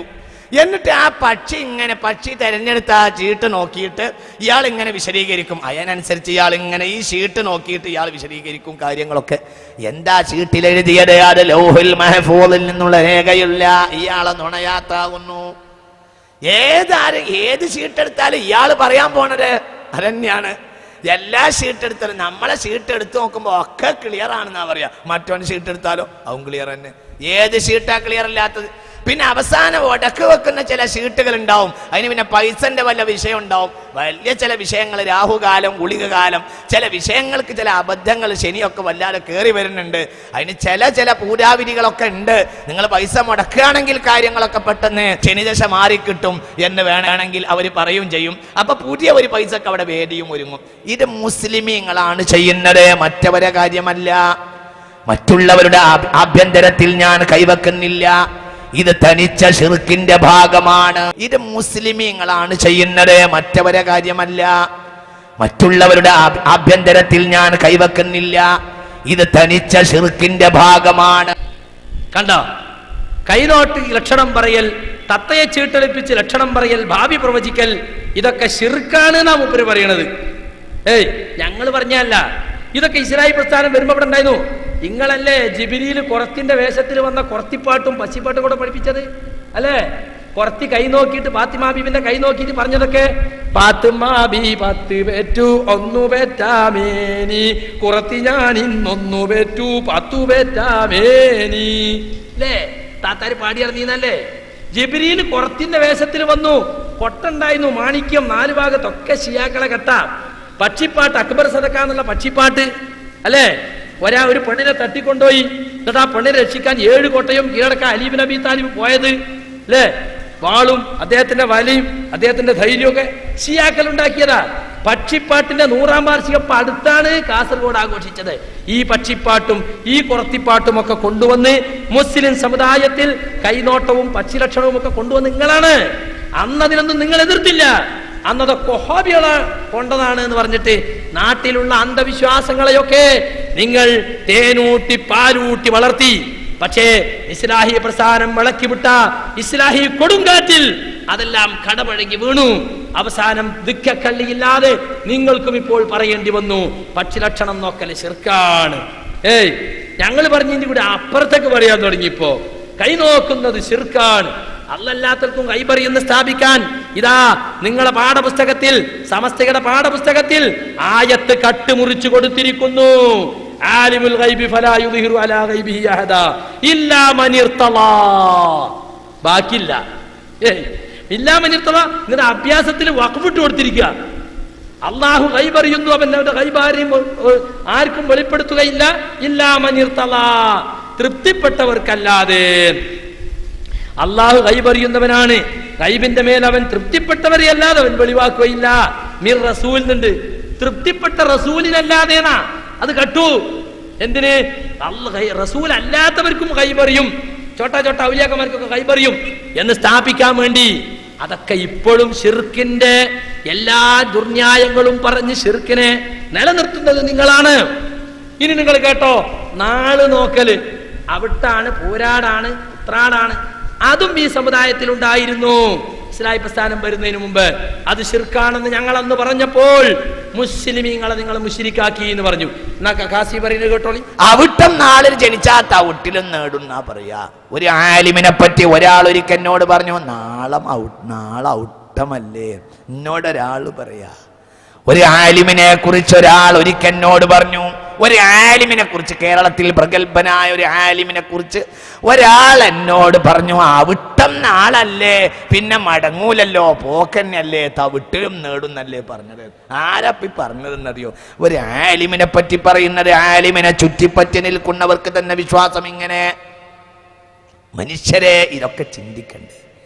ഇതൊക്കെ ഹബീബായ റസൂലുള്ള പറഞ്ഞ ഫഖദ് ഇഖ്തസബ ശുഹബതം മിനസ്സിഹ്രി, അത് സിഹ്റാണ്, മാരണമാണെന്ന് മുഹമ്മദ് മുസ്തഫ സല്ലല്ലാഹു അലൈഹി വസല്ലം. കണ്ടോ? നക്ഷത്രശാസ്ത്രം, ഇൽമുൻ നുജൂം, ഇൽമുൽ ഫലക് അല്ലേ? അറബി ജ്യോതിഷം എന്ന ബുക്കിറക്കി നിങ്ങളിപ്പോ. ജ്യോതിശാസ്ത്രം ശരിയാണ്, ജ്യോതിഷം തട്ടിപ്പാണ്. മനുഷ്യന്റെ ഭാവി ഭൂതകാലങ്ങളൊക്കെ നിർണയിക്കുന്നത് ഗ്രഹനിലയാണ്. ഒരു കുട്ടി ജനിക്കുന്ന സമയത്ത് ഗ്രഹങ്ങളുടെ നില ഏതാണോ അത് നോക്കിയിട്ടാണ് ഈ കുട്ടിയുടെ ഭാവി കാര്യങ്ങൾ തീരുമാനിക്കുന്നത്. ജാതകപ്പൊരുത്തം അല്ലേ? പണ്ടത്തെ കാലത്തൊക്കെ പ്രസവിച്ചാൽ ഈറ്റെടുക്കാൻ വരുന്ന മണ്ണാത്തി, പെരുന്നാത്തി എന്നൊക്കെ പറഞ്ഞ് വേറെ ചില സ്ഥലത്ത് അവരെ വിളിക്കാം. അപ്പൊ അതൊക്കെ പോയൊക്കെ നഴ്സും ആശുപത്രിയൊക്കെ ആയി മാറിയല്ലോ. അവനാന്റെ വീട്ടുകാരൊക്കെ അവനാൻ തന്നെ അലക്കലൊക്കെ ആയി. അങ്ങനെയാ വേണ്ടതും. പക്ഷെ പണ്ട് അങ്ങനെയായിരുന്നു. പണ്ട് അങ്ങനെ ആ മണ്ണാത്തിനെ ഏൽപ്പിക്കലാണ്. പാറോ ഇതൊന്ന് ചോദിക്കണട്ടോ ജി, ഇതൊന്ന് നോക്കിയിട്ട് വരണട്ടോ, എന്നിട്ട് രഹസ്യമായിട്ട് എഴുതി കൊണ്ടുനടക്കും. പോരാടാണില്ലേ, ഞാൻ അന്ന് അയമ്മ ഞങ്ങളോട് പറഞ്ഞില്ല, നിങ്ങൾ ആ കുട്ടിക്ക് തന്നെ നാള് ശരിയില്ല, പിന്നെ ഈ കുട്ടി നാള് ശരിയില്ല എന്ന് പറഞ്ഞാൽ പിന്നെ ഈ കുട്ടിക്ക് തിന്നാൻ കൊടുക്കാതൊക്കെ ഇതിനെ പീഡിപ്പിക്കുക, ഇതിനെ കൊണ്ടാണ് നാശം പിടിച്ച് അന്ന് തന്നെ ആ പാറു പറഞ്ഞ നാള് മോശമാണ്. ഇങ്ങനെ വിശ്വസിച്ചിരുന്ന കൗമ ഇവിടെ ഉണ്ടായിരുന്നു. മൂപ്പര് പറയാണത് സിഹറാണ്. ആരെങ്കിലും നക്ഷത്ര വിജ്ഞാനത്തിൽ നിന്ന് വല്ലതും നേടിയാൽ, കരസ്ഥമാക്കിയാൽ, സിഹിർ വിജ്ഞാനം, ആഭിചാര വിജ്ഞാനമാണ് അയാൾ നേടിയത്. അപ്പൊ ജ്യോത്സ്യന്മാരുടെ വിജ്ഞാനം, അത് അറബി ജ്യോതിഷം എന്ന് പേരിട്ട് നിങ്ങളിപ്പോൾ പുസ്തകം ഇറക്കിക്കൊണ്ടിരിക്കുന്നുണ്ട്. ഇനി ചൊവ്വാദോഷത്തെ കുറിച്ച് പറയുന്നത് കേട്ടോളി. ഇന്ന് മൂപ്പരാ കൂടുതൽ സംസാരിക്കുന്നത്. എന്നാൽ ഈ ജ്യോതിഷികളെ മനുഷ്യനാശ്രയിക്കുന്നു. ഉപകാരത്തിന്റെയും ഉപദ്രവത്തിന്റെയും അടിസ്ഥാനം അവരുടെ ഗ്രഹനിലയാണ്. ജൂപ്പിറ്ററാണ്, നെപ്റ്റൂനാണ്, അല്ലെങ്കിൽ ശനിയാണ്, ശുക്രനാണ് എന്ന് മനുഷ്യൻ മനസ്സിലാക്കുന്നു. ചൊവ്വാദോഷം വന്നു എന്നതിന്റെ പേരിൽ ജീവിതം മുഴുവനും ഗതിമുട്ടിപ്പോയ എത്ര പെണ്ണുങ്ങൾ ഈ ഇന്ത്യ രാജ്യത്തുണ്ട്. മനുഷ്യരെന്നാണല്ലേ ഇതൊക്കെ പറയാൻ? ഈ പരിഷ്കൃത കാലഘട്ടത്തിലും ഈ ചൊവ്വാദോഷം എന്നൊക്കെ പറയാൻ പരിഷ്കൃത മനുഷ്യരെ നാണമില്ലേ നമുക്ക്? ഇത് രസം എന്താണെന്നറിയ പ്രിയപ്പെട്ട മുസ്ലിമീങ്ങളെ, ഈ ചൊവ്വാദോഷത്തെ അവലംബിക്കുന്ന കാര്യത്തിൽ മുസ്ലിമീങ്ങളും കൂട്ടത്തിലുണ്ട്. ജാതകം നോക്കുക, നാളെ നോക്കുക. ഇത് രസം എന്താണെന്നറിയ പ്രിയപ്പെട്ട മുസ്ലിമീങ്ങളെ, ഈ ചൊവ്വാദോഷത്തെ അവലംബിക്കുന്ന കാര്യത്തിൽ മുസ്ലിമീങ്ങളും കൂട്ടത്തിലുണ്ട്. ജാതകം നോക്കുക, നാളെ നോക്കുക. ചൊവ്വാദോഷം ഇപ്പൊ സ്കൂൾ തുറക്കണേ ജൂൺ 2-നാ. അങ്ങനെ അധ്യാപകരൊക്കെ ഡിമാൻഡ് വെച്ചു DPIന്റെ യോഗത്തില്. കാരണം എന്താ, ചൊവ്വാഴ്ച തുറന്നാൽ രക്ഷിതാക്കൾ കുട്ടികളെ ചേർക്കൂല. ചില അധ്യാപകർക്കും ചൊവ്വാഴ്ച തുടങ്ങിയാൽ ചൊവ്വില്ല എന്ന വിചാരം. മുജാഹിദീങ്ങളെ പലരെയും കല്യാണവും നിശ്ചയവും പൊരേക്കൂടലൊക്കെ ചൊവ്വാഴ്ച ഉണ്ടാവും. എന്നാൽ ഒറ്റ സുന്നിന്റെ ഇപ്പോഴും ചൊവ്വാഴ്ച ഉണ്ടാവില്ല. എന്താ കാരണം? ഓർക്ക് ചൊവ്വാദോഷത്തിൽ ഇപ്പോഴും വിശ്വാസമുണ്ട്. ഖുറാബികൾ പലരും കച്ചവടത്തിന് പോവില്ല. ഞാൻ പാലക്കാട് കല്ലടിക്കോട് താമസിക്കുന്ന സമയത്ത് കോഴിക്കോട് മുജാഹിദ് സെന്റർക്ക് മീറ്റിങ്ങിന് പോകുമ്പോൾ ചൊവ്വാഴ്ച മീറ്റിംഗ് എന്നുണ്ടെങ്കിൽ ബസ്സിന് കൊല്ലടിക്കോട് തന്നെ സീറ്റ് ഇട്ടു, അല്ലെങ്കിൽ മണ്ണാർക്കാട് എത്തിയാലേ സീറ്റ് ഇട്ടുള്ളൂ. ഒറ്റ ഖുറാബി കച്ചവടത്തിന് പോവില്ല. ബസ്സിൽ ആൾ കുറവായിരിക്കും. ചൊവ്വാഴ്ച ബസ്സിനോട് ചോദിച്ചെങ്കിൽ പൊതുവെ കോഴിക്കോട്ടേക്ക് കളക്ഷൻ കുറവാ അല്ലേ? എന്താ കാരണം? ചൊവ്വാദോഷത്തിൽ വിശ്വസിക്കുന്നുണ്ട് നമ്മൾ ആളുകള്. ഇതൊക്കെ മുസ്ലിമീങ്ങളെ പഠിപ്പിച്ചത് ഞങ്ങളാ. അന്ന് ഞങ്ങൾ മുസ്ലിമീങ്ങളെ അന്ധവിശ്വാസികളാക്കി മുദ്രകുത്താണ് എന്ന് പറഞ്ഞു. ഇദ്ദേഹം തന്നെ വേറെ സ്ഥലത്ത് പറയുന്നത് ഇതൊക്കെ ഒരു മിംഗ്ലിംഗ് സൊസൈറ്റിയിൽ നിന്നുണ്ടാകുന്നതാണ്. ഒരു കൂടിക്കലർന്ന സമൂഹത്തിൽ നിന്ന് അമുസ്ലിം സമൂഹവുമായിട്ട് പല സ്ഥലത്തിലും നാം സമ്പർക്കത്തിൽ ഏർപ്പെടുകയും കൊള്ളുകയും കൊടുക്കുകയൊക്കെ ചെയ്യുന്നുണ്ട്. ആ കൂട്ടത്തിൽ അവരുടെ ചില വിശ്വാസങ്ങളും ആചാരങ്ങളും അറിയാതെ നമ്മൾ കൊണ്ടുവന്നു. കുറെ ആള് തൊപ്പിട്ടിങ്ങോട്ട് വന്നപ്പോ തൊപ്പി മാത്രമേ ഉണ്ടായുള്ളൂ, വിശ്വാസമൊക്കെ പഴയ തന്നെ, അതും കക്ഷത്തിൽ വെച്ചാ വന്നത്. അതിവിടെ വന്നിട്ടും കൊണ്ട് നടന്നു. അത് രണ്ടും തമ്മിൽ വേർതിരിച്ചു പഠിപ്പിച്ചത് മുജാഹിദ് പ്രസ്ഥാനം മാത്രമായിരുന്നു. പണ്ടൊന്നും ഇത് പറയാൻ കാസിമിയെപ്പോലുള്ള ഒരു മുസ്ലിയാർക്ക് ധൈര്യം വരില്ല, കൗമ് ചെരുപ്പൂരി എറിയും. ഇപ്പൊ മുജാഹിദ് പ്രസ്ഥാനത്തിന്റെ വയറ് കേട്ട് കേട്ട് കേട്ട് ആളുകൾ പാകപ്പെട്ടു. ഇങ്ങനെയൊക്കെ വിമർശിക്കാമെന്നവർ മനസ്സിലാക്കി. അങ്ങനെ അദ്ദേഹം ചൊവ്വാദോഷത്തെയും എതിർത്തു. പക്ഷേ ഇങ്ങനെയൊക്കെയാണെങ്കിലും ജ്യോതിഷപ്പേടി സുന്നികൾക്ക് വിട്ടുമാറിയിട്ടില്ല എന്നത് എല്ലാ ഗ്രൂപ്പുകാരൊന്നും മനസ്സിലാക്കണം. ഇപ്പോഴും ചില ആളൊക്കെ പറയും അവന്റെ ശനിദശയാണ്, ശനിദശ കഴിഞ്ഞിട്ടില്ല. ഇസ്ലാമിൽ എന്ത് ശനിദശ? 7ര ശനി, കണ്ടക ശനി, അതൊക്കെ അമുസ്ലിങ്ങളെ വിശ്വാസ. നമ്മളെ ചില ആളുകളില് കുട്ടി വീണു, കൈയൊടിഞ്ഞു, ആശുപത്രി കൊണ്ടുപോയി. തിരിച്ചു വന്നപ്പോ ഉമ്മ കിണറ്റി ചാടി. ഉമ്മാനടുത്ത് കൊണ്ടുവന്ന് ആശുപത്രി കൊണ്ടുവന്നിട്ട് ഭാര്യ വീണു. അങ്ങനെ 3-4 അപകടം ഒന്നിച്ചുണ്ടായ വല്ലാത്തൊരു ഏകർശനി അല്ലേ? ഏകർശനി എന്തെന്നാ ഏകർശനി? 7ര ശനി എന്നായി പറയണത്. 7ര ശനി കണ്ടക ശനിക്ക് നമുക്കുണ്ടാ. പക്ഷേ പല കൗമും അങ്ങനെ എപ്പോഴും പറഞ്ഞുകൊണ്ടിരിക്കുന്നത്. അതൊക്കെ നമ്മൾ മാറ്റിയെടുക്കണം. അന്ധവിശ്വാസങ്ങളാണ് സുഹൃത്തുക്കളെ അതൊക്കെ. ഇതൊക്കെ പറഞ്ഞ കാസിമി പറയുന്നത് അദ്ദേഹത്തിന്റെ ജീവിതത്തിലെ സുവർണകാലം എന്ന് പറയുന്നത് അമ്പലങ്ങൾ ചുറ്റി നടന്ന 2 വർഷം ഉണ്ടായിരുന്നു. അത് മൂപ്പര് ആസ്വദിച്ച് ജീവിച്ചു എന്നാ പറഞ്ഞു. കേട്ടോ, ഞാനൊരു സൂഫിയാണ് എന്ന് പലപ്പോഴും വിളിച്ചു പറയാൻ തോന്നുന്ന ഒരാളാണ് ഞാൻ. അങ്ങനെ ആകാൻ വേണ്ടി കൊതിക്കുന്ന ഒരാളാണ് ഞാൻ. ഇങ്ങനെ നല്ല പുത്തൻ കുപ്പായിട്ടിട്ടും ആളുകൾക്ക് സൂഫിയാകാമല്ലോ എന്നും ചിന്തിക്കുന്ന ഒരാളാണ് ഞാൻ. ഒരു ഋഷികേശ്, ഹരിദ്വാർ ഞാനും അവിടെ പോയിട്ടുണ്ട്. ഇന്ത്യ രാജ്യത്തെ അതിപ്രധാനപ്പെട്ട പ്രദേശങ്ങളാണ്. ഞാൻ അവിടെയൊക്കെ പോയ ഒരു കാലം ഉണ്ടായിട്ടുണ്ട്. അവിടെയൊക്കെ തെണ്ടി നടന്നതാണ് എൻ്റെ കാലഘട്ടത്തിൽ, എൻ്റെ വ്യക്തിത്വ ജീവിതത്തിൻ്റെ അടിസ്ഥാന കാലഘട്ടം. ഇന്ത്യ ഞാൻ കാണാൻ വേണ്ടി 2 കൊല്ലം ചെലവഴിച്ചു എന്നതാണ്. എൻ്റെ ജീവിതത്തിലെ സുവർണ്ണകാലം എന്താണെന്ന് ഒരാൾ ചോദിച്ചാൽ ഞാൻ പറയാം 2 കൊല്ലമാണ്. അത് ഞാൻ തെണ്ടി നടക്കുകയായിരുന്നു ഇന്ത്യയിലൂടെ. സുവർണക്ഷേത്രത്തിൽ ഞാൻ പോയിട്ടുണ്ട്, അമൃത്സറിൽ, ഏകദേശം എല്ലായിടത്തും. അവിടെ ഞാൻ കാണുന്നത് ഈ ഒരു സർഗാത്മക സൗന്ദര്യം, അത് വളരെ പ്രധാനപ്പെട്ട ഒരു കാര്യമാണ്. അമ്പലങ്ങളിൽ ഹരിദ്വാറിലും സുവർണക്ഷേത്രത്തിലും എല്ലാ ക്ഷേത്രങ്ങളും ഞാൻ തെണ്ടി നടക്കുകയായിരുന്നു 2 കൊല്ലം. അതാണ് എൻ്റെ ജീവിതത്തിലെ സുവർണ കാലം. അവിടെ കണ്ട ഒരു സർഗാത്മക സൗന്ദര്യം അത് വളരെ പ്രധാനപ്പെട്ടതാണ്. അതെന്താന്ന് ഖുറാബിക്ക് മനസ്സിലാവില്ലല്ലോ. സർഗാത്മക സൗന്ദര്യം എന്ന് പറഞ്ഞാൽ മലയാളം ആര്യഭാഷ എന്ന് പറഞ്ഞ കാലത്ത് ഇപ്പോഴത്തെ ഖുറാബിക്ക് ചിലർക്ക് മനസ്സിലായിട്ടുണ്ടാവും. സർഗാത്മക സൗന്ദര്യം, പ്രകൃതിയിൽ ചെന്ന് ചേർന്ന് നിൽക്കുന്ന ഒരു സൗന്ദര്യം. ശിർക്കിനെന്ത് സൗന്ദര്യ! ശിർക്ക് കണ്ടാൽ ലാനത്തുല്ലാഹി അലൈഹി എന്ന് പറയേണ്ട ആള് സർഗാത്മക സൗന്ദര്യം കണ്ടിങ്ങനെ ആസ്വദിച്ച് നടക്കുകയാണ് 2 കൊല്ലം. ഖദ് ഖാനത് ലക്കും ഉസ്വത്തുൻ ഹസനത്തുൻ ഫീ ഇബ്രാഹീമ വല്ലദീന മഅഹു. നിങ്ങൾക്ക് ഇബ്രാഹിം നബിയിലും അദ്ദേഹത്തിന്റെ കൂടെയുള്ളവരിലും ഉത്തമമായ മാതൃകയുണ്ടായിട്ടുണ്ട്. എപ്പോൾ ഇത് ഖാലു, ഇബ്രാഹിം നബിയും തന്റെ കൂടെ വിശ്വസിച്ചവരും പറഞ്ഞപ്പോൾ, ലിഖൗമിഹിം, അവരുടെ ജനതയോട്, ഇന്നാ ബുറാഉ മിൻകും വമിമ്മാ തഅബുദൂന മിൻ ദൂനില്ലാഹ്, നിങ്ങളിൽ നിന്നും അല്ലാഹു ഓർമ്മ നിങ്ങൾ ആരാധിക്കുന്നതിനും ഞങ്ങൾ പൂർണ്ണമായും ഒഴിവായിരിക്കുന്നു. കഫർനാബിക്കും, ഞങ്ങൾ ഇതാ നിങ്ങളെ തള്ളിപ്പറയുന്നു. വബദാ ബൈനനാ വബൈനകുമുൽ അദാവത്തു വൽ ബഗ്ലാ ഹത്താ തുഅ്മിനൂ ബില്ലാഹി വഹദാ, നിങ്ങൾ ഏകനായ അല്ലാഹുവിൽ വിശ്വസിക്കുന്നത് വരെ നമുക്കിടയിൽ ശത്രുതയും വിദ്വേഷവും വെളിപ്പെട്ടിരിക്കുന്നു. ആദർശപരമായി നിങ്ങളുമായി ഒരു അഡ്ജസ്റ്റ്മെന്റുമില്ല. ബിംബാരാധകരോട് പറയാണ്, ആ ബിംബത്തിനൊരു സഹായം, ബിംബാരാധനക്കൊരു സഹായം ഞാൻ ചെയ്യുന്നതല്ല. ഒരമ്പലത്തിലെ ഉത്സവത്തിന് പിരിവിന് വന്ന ശങ്കരൻകുട്ടിക്ക് ചായക്ക് വാങ്ങിക്കൊടുത്തിട്ട് പറയാ, ശങ്കരൻകുട്ടിയെ, ഇത് നിങ്ങളെ ഒരു ബഹുദൈവ വിശ്വാസത്തിന്റെ ആരാധനയാണ്, അമ്പലത്തിലെ ഉത്സവം, തറ, അയ്യപ്പൻ വിളക്ക് എന്നൊക്കെ പറഞ്ഞ അത് നിങ്ങൾ വിശ്വാസികൾ പിരിവെടുത്ത് നടത്തേണ്ട ഒരു കാര്യമാണ്. ഞാനൊരു ഏകദൈവ വിശ്വാസിയാണ്, ബഹുദൈവ വിശ്വാസമാണ് ഏറ്റവും വലിയ തെറ്റെന്ന് വിചാരിക്കുന്ന ആളാണ്. അതുകൊണ്ട് ദയവ് ചെയ്ത് ശങ്കരൻകുട്ടിനോട് അതിന് പിരിവ് ചോദിക്കരുത്. നേരെ മറിച്ച് നിങ്ങളൊരു പാവപ്പെട്ട ഒരു വീടുണ്ടാക്കാനോ ഒരു റോഡ് ഉണ്ടാക്കാനോ ഒരു രോഗിയെ ചികിത്സിക്കാനോ ചോദിച്ചോ, ഞാൻ തന്നേക്കാം, ഒന്നും വിചാരിക്കരുത് കേട്ടോ, ചായ കുടിച്ചിട്ട് പോയിക്കോളി എന്ന് പറഞ്ഞാൽ ഓന് മനസ്സിലാവും. അത് മനസ്സിലായില്ലേ? ആ രൂപത്തിൽ ശിർക്കിനോടും ശിർക്കിന്റെ ആളുകളോടും ഒരു നിലക്കുള്ള യോജിപ്പുമില്ലാതെ കാര്യങ്ങൾ തുറന്നു പറഞ്ഞ്, ലക്കും ദീനുക്കും വലിയ ദീൻ, നിങ്ങൾക്ക് നിങ്ങളെ മതം, എനിക്ക് എന്റെ മതം. അല്ലാതെ നമ്മളടക്ക അമ്പലത്തിലൊക്കെ പോയി ഉഷാറായിട്ട് പറയാ, അവരൊക്കെ ജാറത്തിലൊക്കെ വന്നിട്ട് ഉഷാറായിട്ട് പറയാ. അങ്ങനെയാണ് ഇപ്പോഴത്തെ മത സൗഹാർദ്ദം. അമ്പലത്തിലെ ഉത്സവത്തിന് തിറക്കും അയ്യപ്പൻ വിളക്കിനും താടാനും തുള്ളാനും ഒക്കെ അല്പം വാട്ടീസ് അടിച്ചിട്ട് നമ്മളെ ചെക്കന്മാര് പോവുക. ജാറത്തിലെ നേർച്ചക്ക് തുള്ളാനും താടാനൊക്കെ ഇങ്ങോട്ടും കുറച്ചാൾ വരിക. ഇപ്പൊ മമ്പുറത്തുനിന്ന് നേർച്ച മുട്ടിച്ചിറയിലേക്ക് മുട്ടിപ്പോണ രംഗം നിങ്ങൾ കാണേണ്ടതാ. നോക്കണം, ഹലാലായ ചണ്ടയാ. അതൊക്കെ ചിലത് അകത്തി എന്നപ്പോഴുള്ള ആശ്ലേഷങ്ങളാ. അതാ കൊടിമരം തവാഫ്, മമ്പറത്തെ കൊടിയാ കാണുന്നത്. കൊടിമരം തവാഫ് തുടങ്ങാൻ പോവുകയാണ്.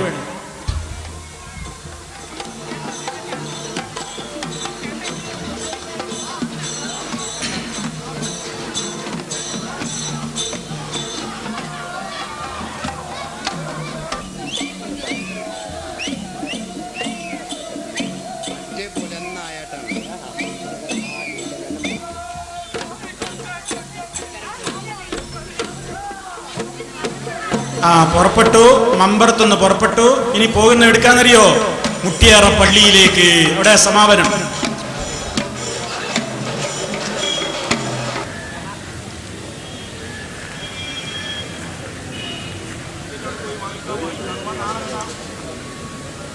എന്താ അവിടെ മൗലന്മാർക്ക് ഹിജാബിന്റെ ആയത്തൊന്നും ബാധകല്ലോ. കുട്ടിനെയും തോളിലിട്ട് മൗലിയാരി നിൽക്കുന്നുണ്ടില്ലേ? അതൊന്നും വിഷയമല്ല.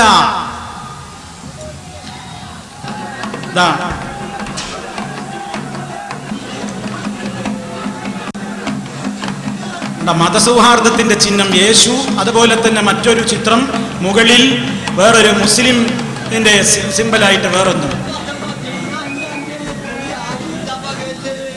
ഇതിപ്പോ എവിടെ എത്തിയെന്നറിയോ? ഒരു മിനിറ്റ്, അതാ പോണു. പള്ളിയിൽ നിന്നാണ് പോകേണ്ടത്, പള്ളി കൂടിയാണ്, പള്ളിന്റെ വരാന്തയിലൂടെ.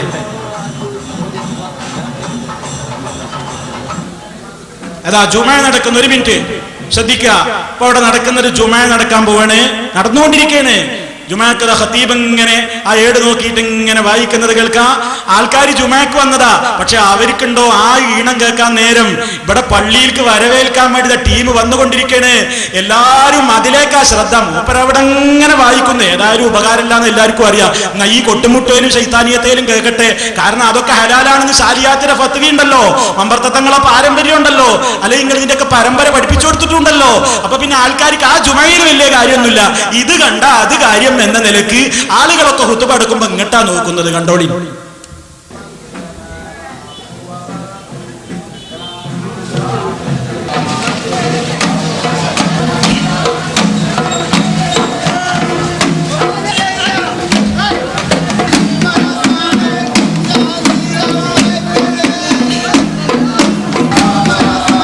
നോക്കുന്നുണ്ട് ആൾക്കാര്, ഹുതുബ അവിടെ നടക്കണേ.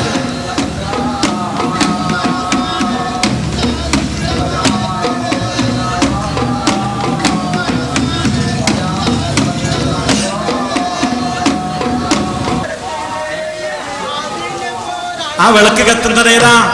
എവിടെയാ വിളക്ക് കത്തിച്ചു വെച്ചത്? കാണാം, മുട്ടിച്ചിറ പള്ളി, അതിന്റെ ഭണ്ഡാരമാണത്. അവിടെ ആ വിളക്ക് കൊളുത്തി വെച്ചിട്ടുള്ളത്. ജുമാപ്പുറത്തങ്ങൾ നടക്കുന്നുണ്ട്, എല്ലാരും കണ്ണിങ്ങട്ടാ.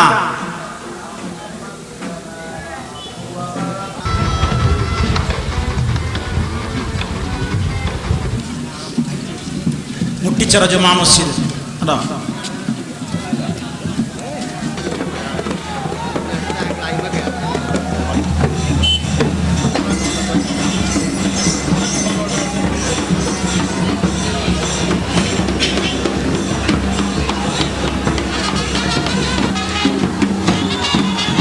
മൗലിയർ ഇങ്ങനെ നിൽക്കണുണ്ടോ? നോക്കി നിൽക്കാണ്, പൈസ എങ്ങനെ വീണത് എന്നൊക്കെ.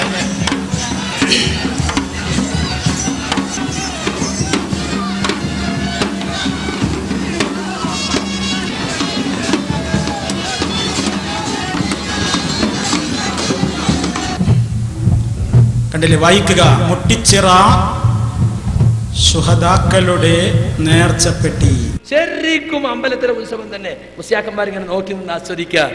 ഇവിടെ വന്നിട്ട് ഇയാൾ പറഞ്ഞു, വിലായത്തിന്റെ നേർക്കാഴ്ചയാണ് മമ്പുറത്ത് നാം കാണുന്നത്, യഥാർത്ഥ വിലായത്തിന്റെ കേരളീയ കാഴ്ച. പക്ഷേ മമ്പുറത്ത് നടക്കുന്നതൊക്കെയൊന്നും ഞങ്ങളെ അക്കൗണ്ടിൽ വരവ് വെക്കണ്ട. അവിടെ നടക്കുന്ന നേർച്ച അല്ലെങ്കിൽ ഉറൂസ്, അത് എല്ലാ വിഭാഗം ജനങ്ങളുടെയും മതസൗഹാർദ്ദത്തിന്റെ ഒരു ജനകീയ ആഘോഷമാണ്. അവിടെ അമുസ്ലിങ്ങൾ വരും, പൊട്ടന്മാര് വരും, അവരൊന്നും ചെയ്യണം ഞങ്ങളെ പേരിൽ വെച്ച് കെട്ടണ്ട എന്നൊരു മുൻകൂർ ജാമ്യം കൂടി കേരള സുന്നി ജമാഅത്തിന്റെ അവറുകൾ എടുത്തു പോയിട്ടുണ്ട്. ആ ജാമ്യമൊന്നും നിങ്ങളെ രക്ഷിക്കൂല. നിങ്ങളെ മുതുകത്തി ഞങ്ങൾ വെച്ച് കെട്ടും. നിങ്ങളതൊക്കെ ഉണ്ടാക്കിയത് ഇസ്ലാമിന്റെ പേരിൽ ഇങ്ങനത്തെ ആഘോഷങ്ങൾ ഉണ്ടാക്കി. നിങ്ങൾ എന്താ നേർച്ചയ്ക്ക് പറഞ്ഞത്? എല്ലാ വിഭാഗം ആളുകളും ഒരു പ്രത്യേക ദിവസം സിയാറത്തിന്റെ നേർച്ചയാക്കുക. അങ്ങനെ എല്ലാവരോട് ഒരുമിച്ച് കൂടി. കുറേ ആളുകൾ കൂടുമ്പോൾ അവർക്ക് ചായ വേണ്ടേ, ചോറ് വേണ്ടേ, അപ്പൊ ഹോട്ടൽ വന്നു. ഒരു കൊല്ലത്തിലൊരാഘോഷമാകുമ്പോൾ പിന്നെ അവിടെ അലുവ കച്ചവടവും മാങ്ങ കച്ചവടവും തേങ്ങ കച്ചവടവും പായ് കച്ചവടം നായ് കച്ചവടം ഒക്കെ വേണ്ടേ, അപ്പൊ അത് വന്നു. പിന്നെ വെറും നേർച്ച എന്ന് പറഞ്ഞ ആളുകൾക്ക് ഒരു രസം ഉണ്ടാവില്ല. അപ്പോ ഒരു സർക്കസ്, ഒരു ചാട്ടുകൊട്ട, ഒരു മരണം അങ്ങനെ വന്നു. പിന്നെ കരിമരുന്ന് എന്ന് പറഞ്ഞാൽ അത് ഏതൊരു സന്തോഷ സന്ദർഭത്തിലും പൊട്ടിക്കാൻ പറ്റിയതാണ്. പിന്നെ അതങ്ങ് പൊട്ടിച്ചാൽ അന്തരീക്ഷത്തിലെ രോഗാണുക്കളെ ഒക്കെ പോകുന്നാണ് ശാസ്ത്രം പറയുന്നത്. അപ്പൊ കരിമരുന്ന് ഫറലാണെന്ന് പറഞ്ഞാൽ പോലും തെറ്റില്ല. പിന്നെ ചെണ്ടക്ക് എന്താ കുഴപ്പം? നടു കുടുങ്ങി രണ്ടു ഭാഗവും വീതി ഒത്ത പണ്ട് ഹരിജനങ്ങളൊക്കെ കളിയിൽ മുട്ടിയുന്ന ആദിവാസികളെ കളി, അത് പറ്റൂല എന്നുള്ളൂ. അതല്ലാത്ത ചെണ്ടക്ക് ഒരു കുഴപ്പമില്ലാന്ന് നമ്മളെ കിതാബിൽ പറഞ്ഞിട്ടുണ്ട്. പിന്നെ കുഴലുകൾ, അത് പല വകകളാണ്. ഒരു കുഴലിൽ പലവിധ തുളകൾ ഉള്ളതാകുന്നു. സമാപത്തിയറ ഈ കുഴലുകൾ ഒളിക്കുന്നത് തെറ്റില്ല എന്ന് മറ്റേ കിതാബിൽ മറ്റേ ഹോജ പറഞ്ഞിട്ടുണ്ട്. അതുകൊണ്ട് കൊടിയെടുത്തുകൊണ്ടും കുഴൽ വിളിച്ചുകൊണ്ടും ചെണ്ട മുട്ടിക്കൊണ്ടും കരിമരുന്നുകളോട് കൂടിയും സിയാർത്ത് ചെയ്യുന്നത് തെറ്റില്ല. നിങ്ങൾ പത്ത് കൊടുത്തല്ലേ അല്ലേ? ആര്? 26 കാരറ്റ് ഖുറാഫി കെ എം മുഹമ്മദ് കോയ മാത്തോട്ടം. അവതാരി കഴിഞ്ഞത് ശ്രീമാൻ കാന്തപുരം. ആണ്ട് നേർച്ചും ചില അപവാദങ്ങളും പ്രസിദ്ധീകരിച്ചത് ഖുറാഫാത്തിന്റെ എഡാപീസ് ചാലിയം. നിങ്ങൾ അംഗീകരിക്കൂലല്ലേ? നിങ്ങളെ മുതോത്തി നമ്മൾ വെച്ചിട്ടുള്ളത്.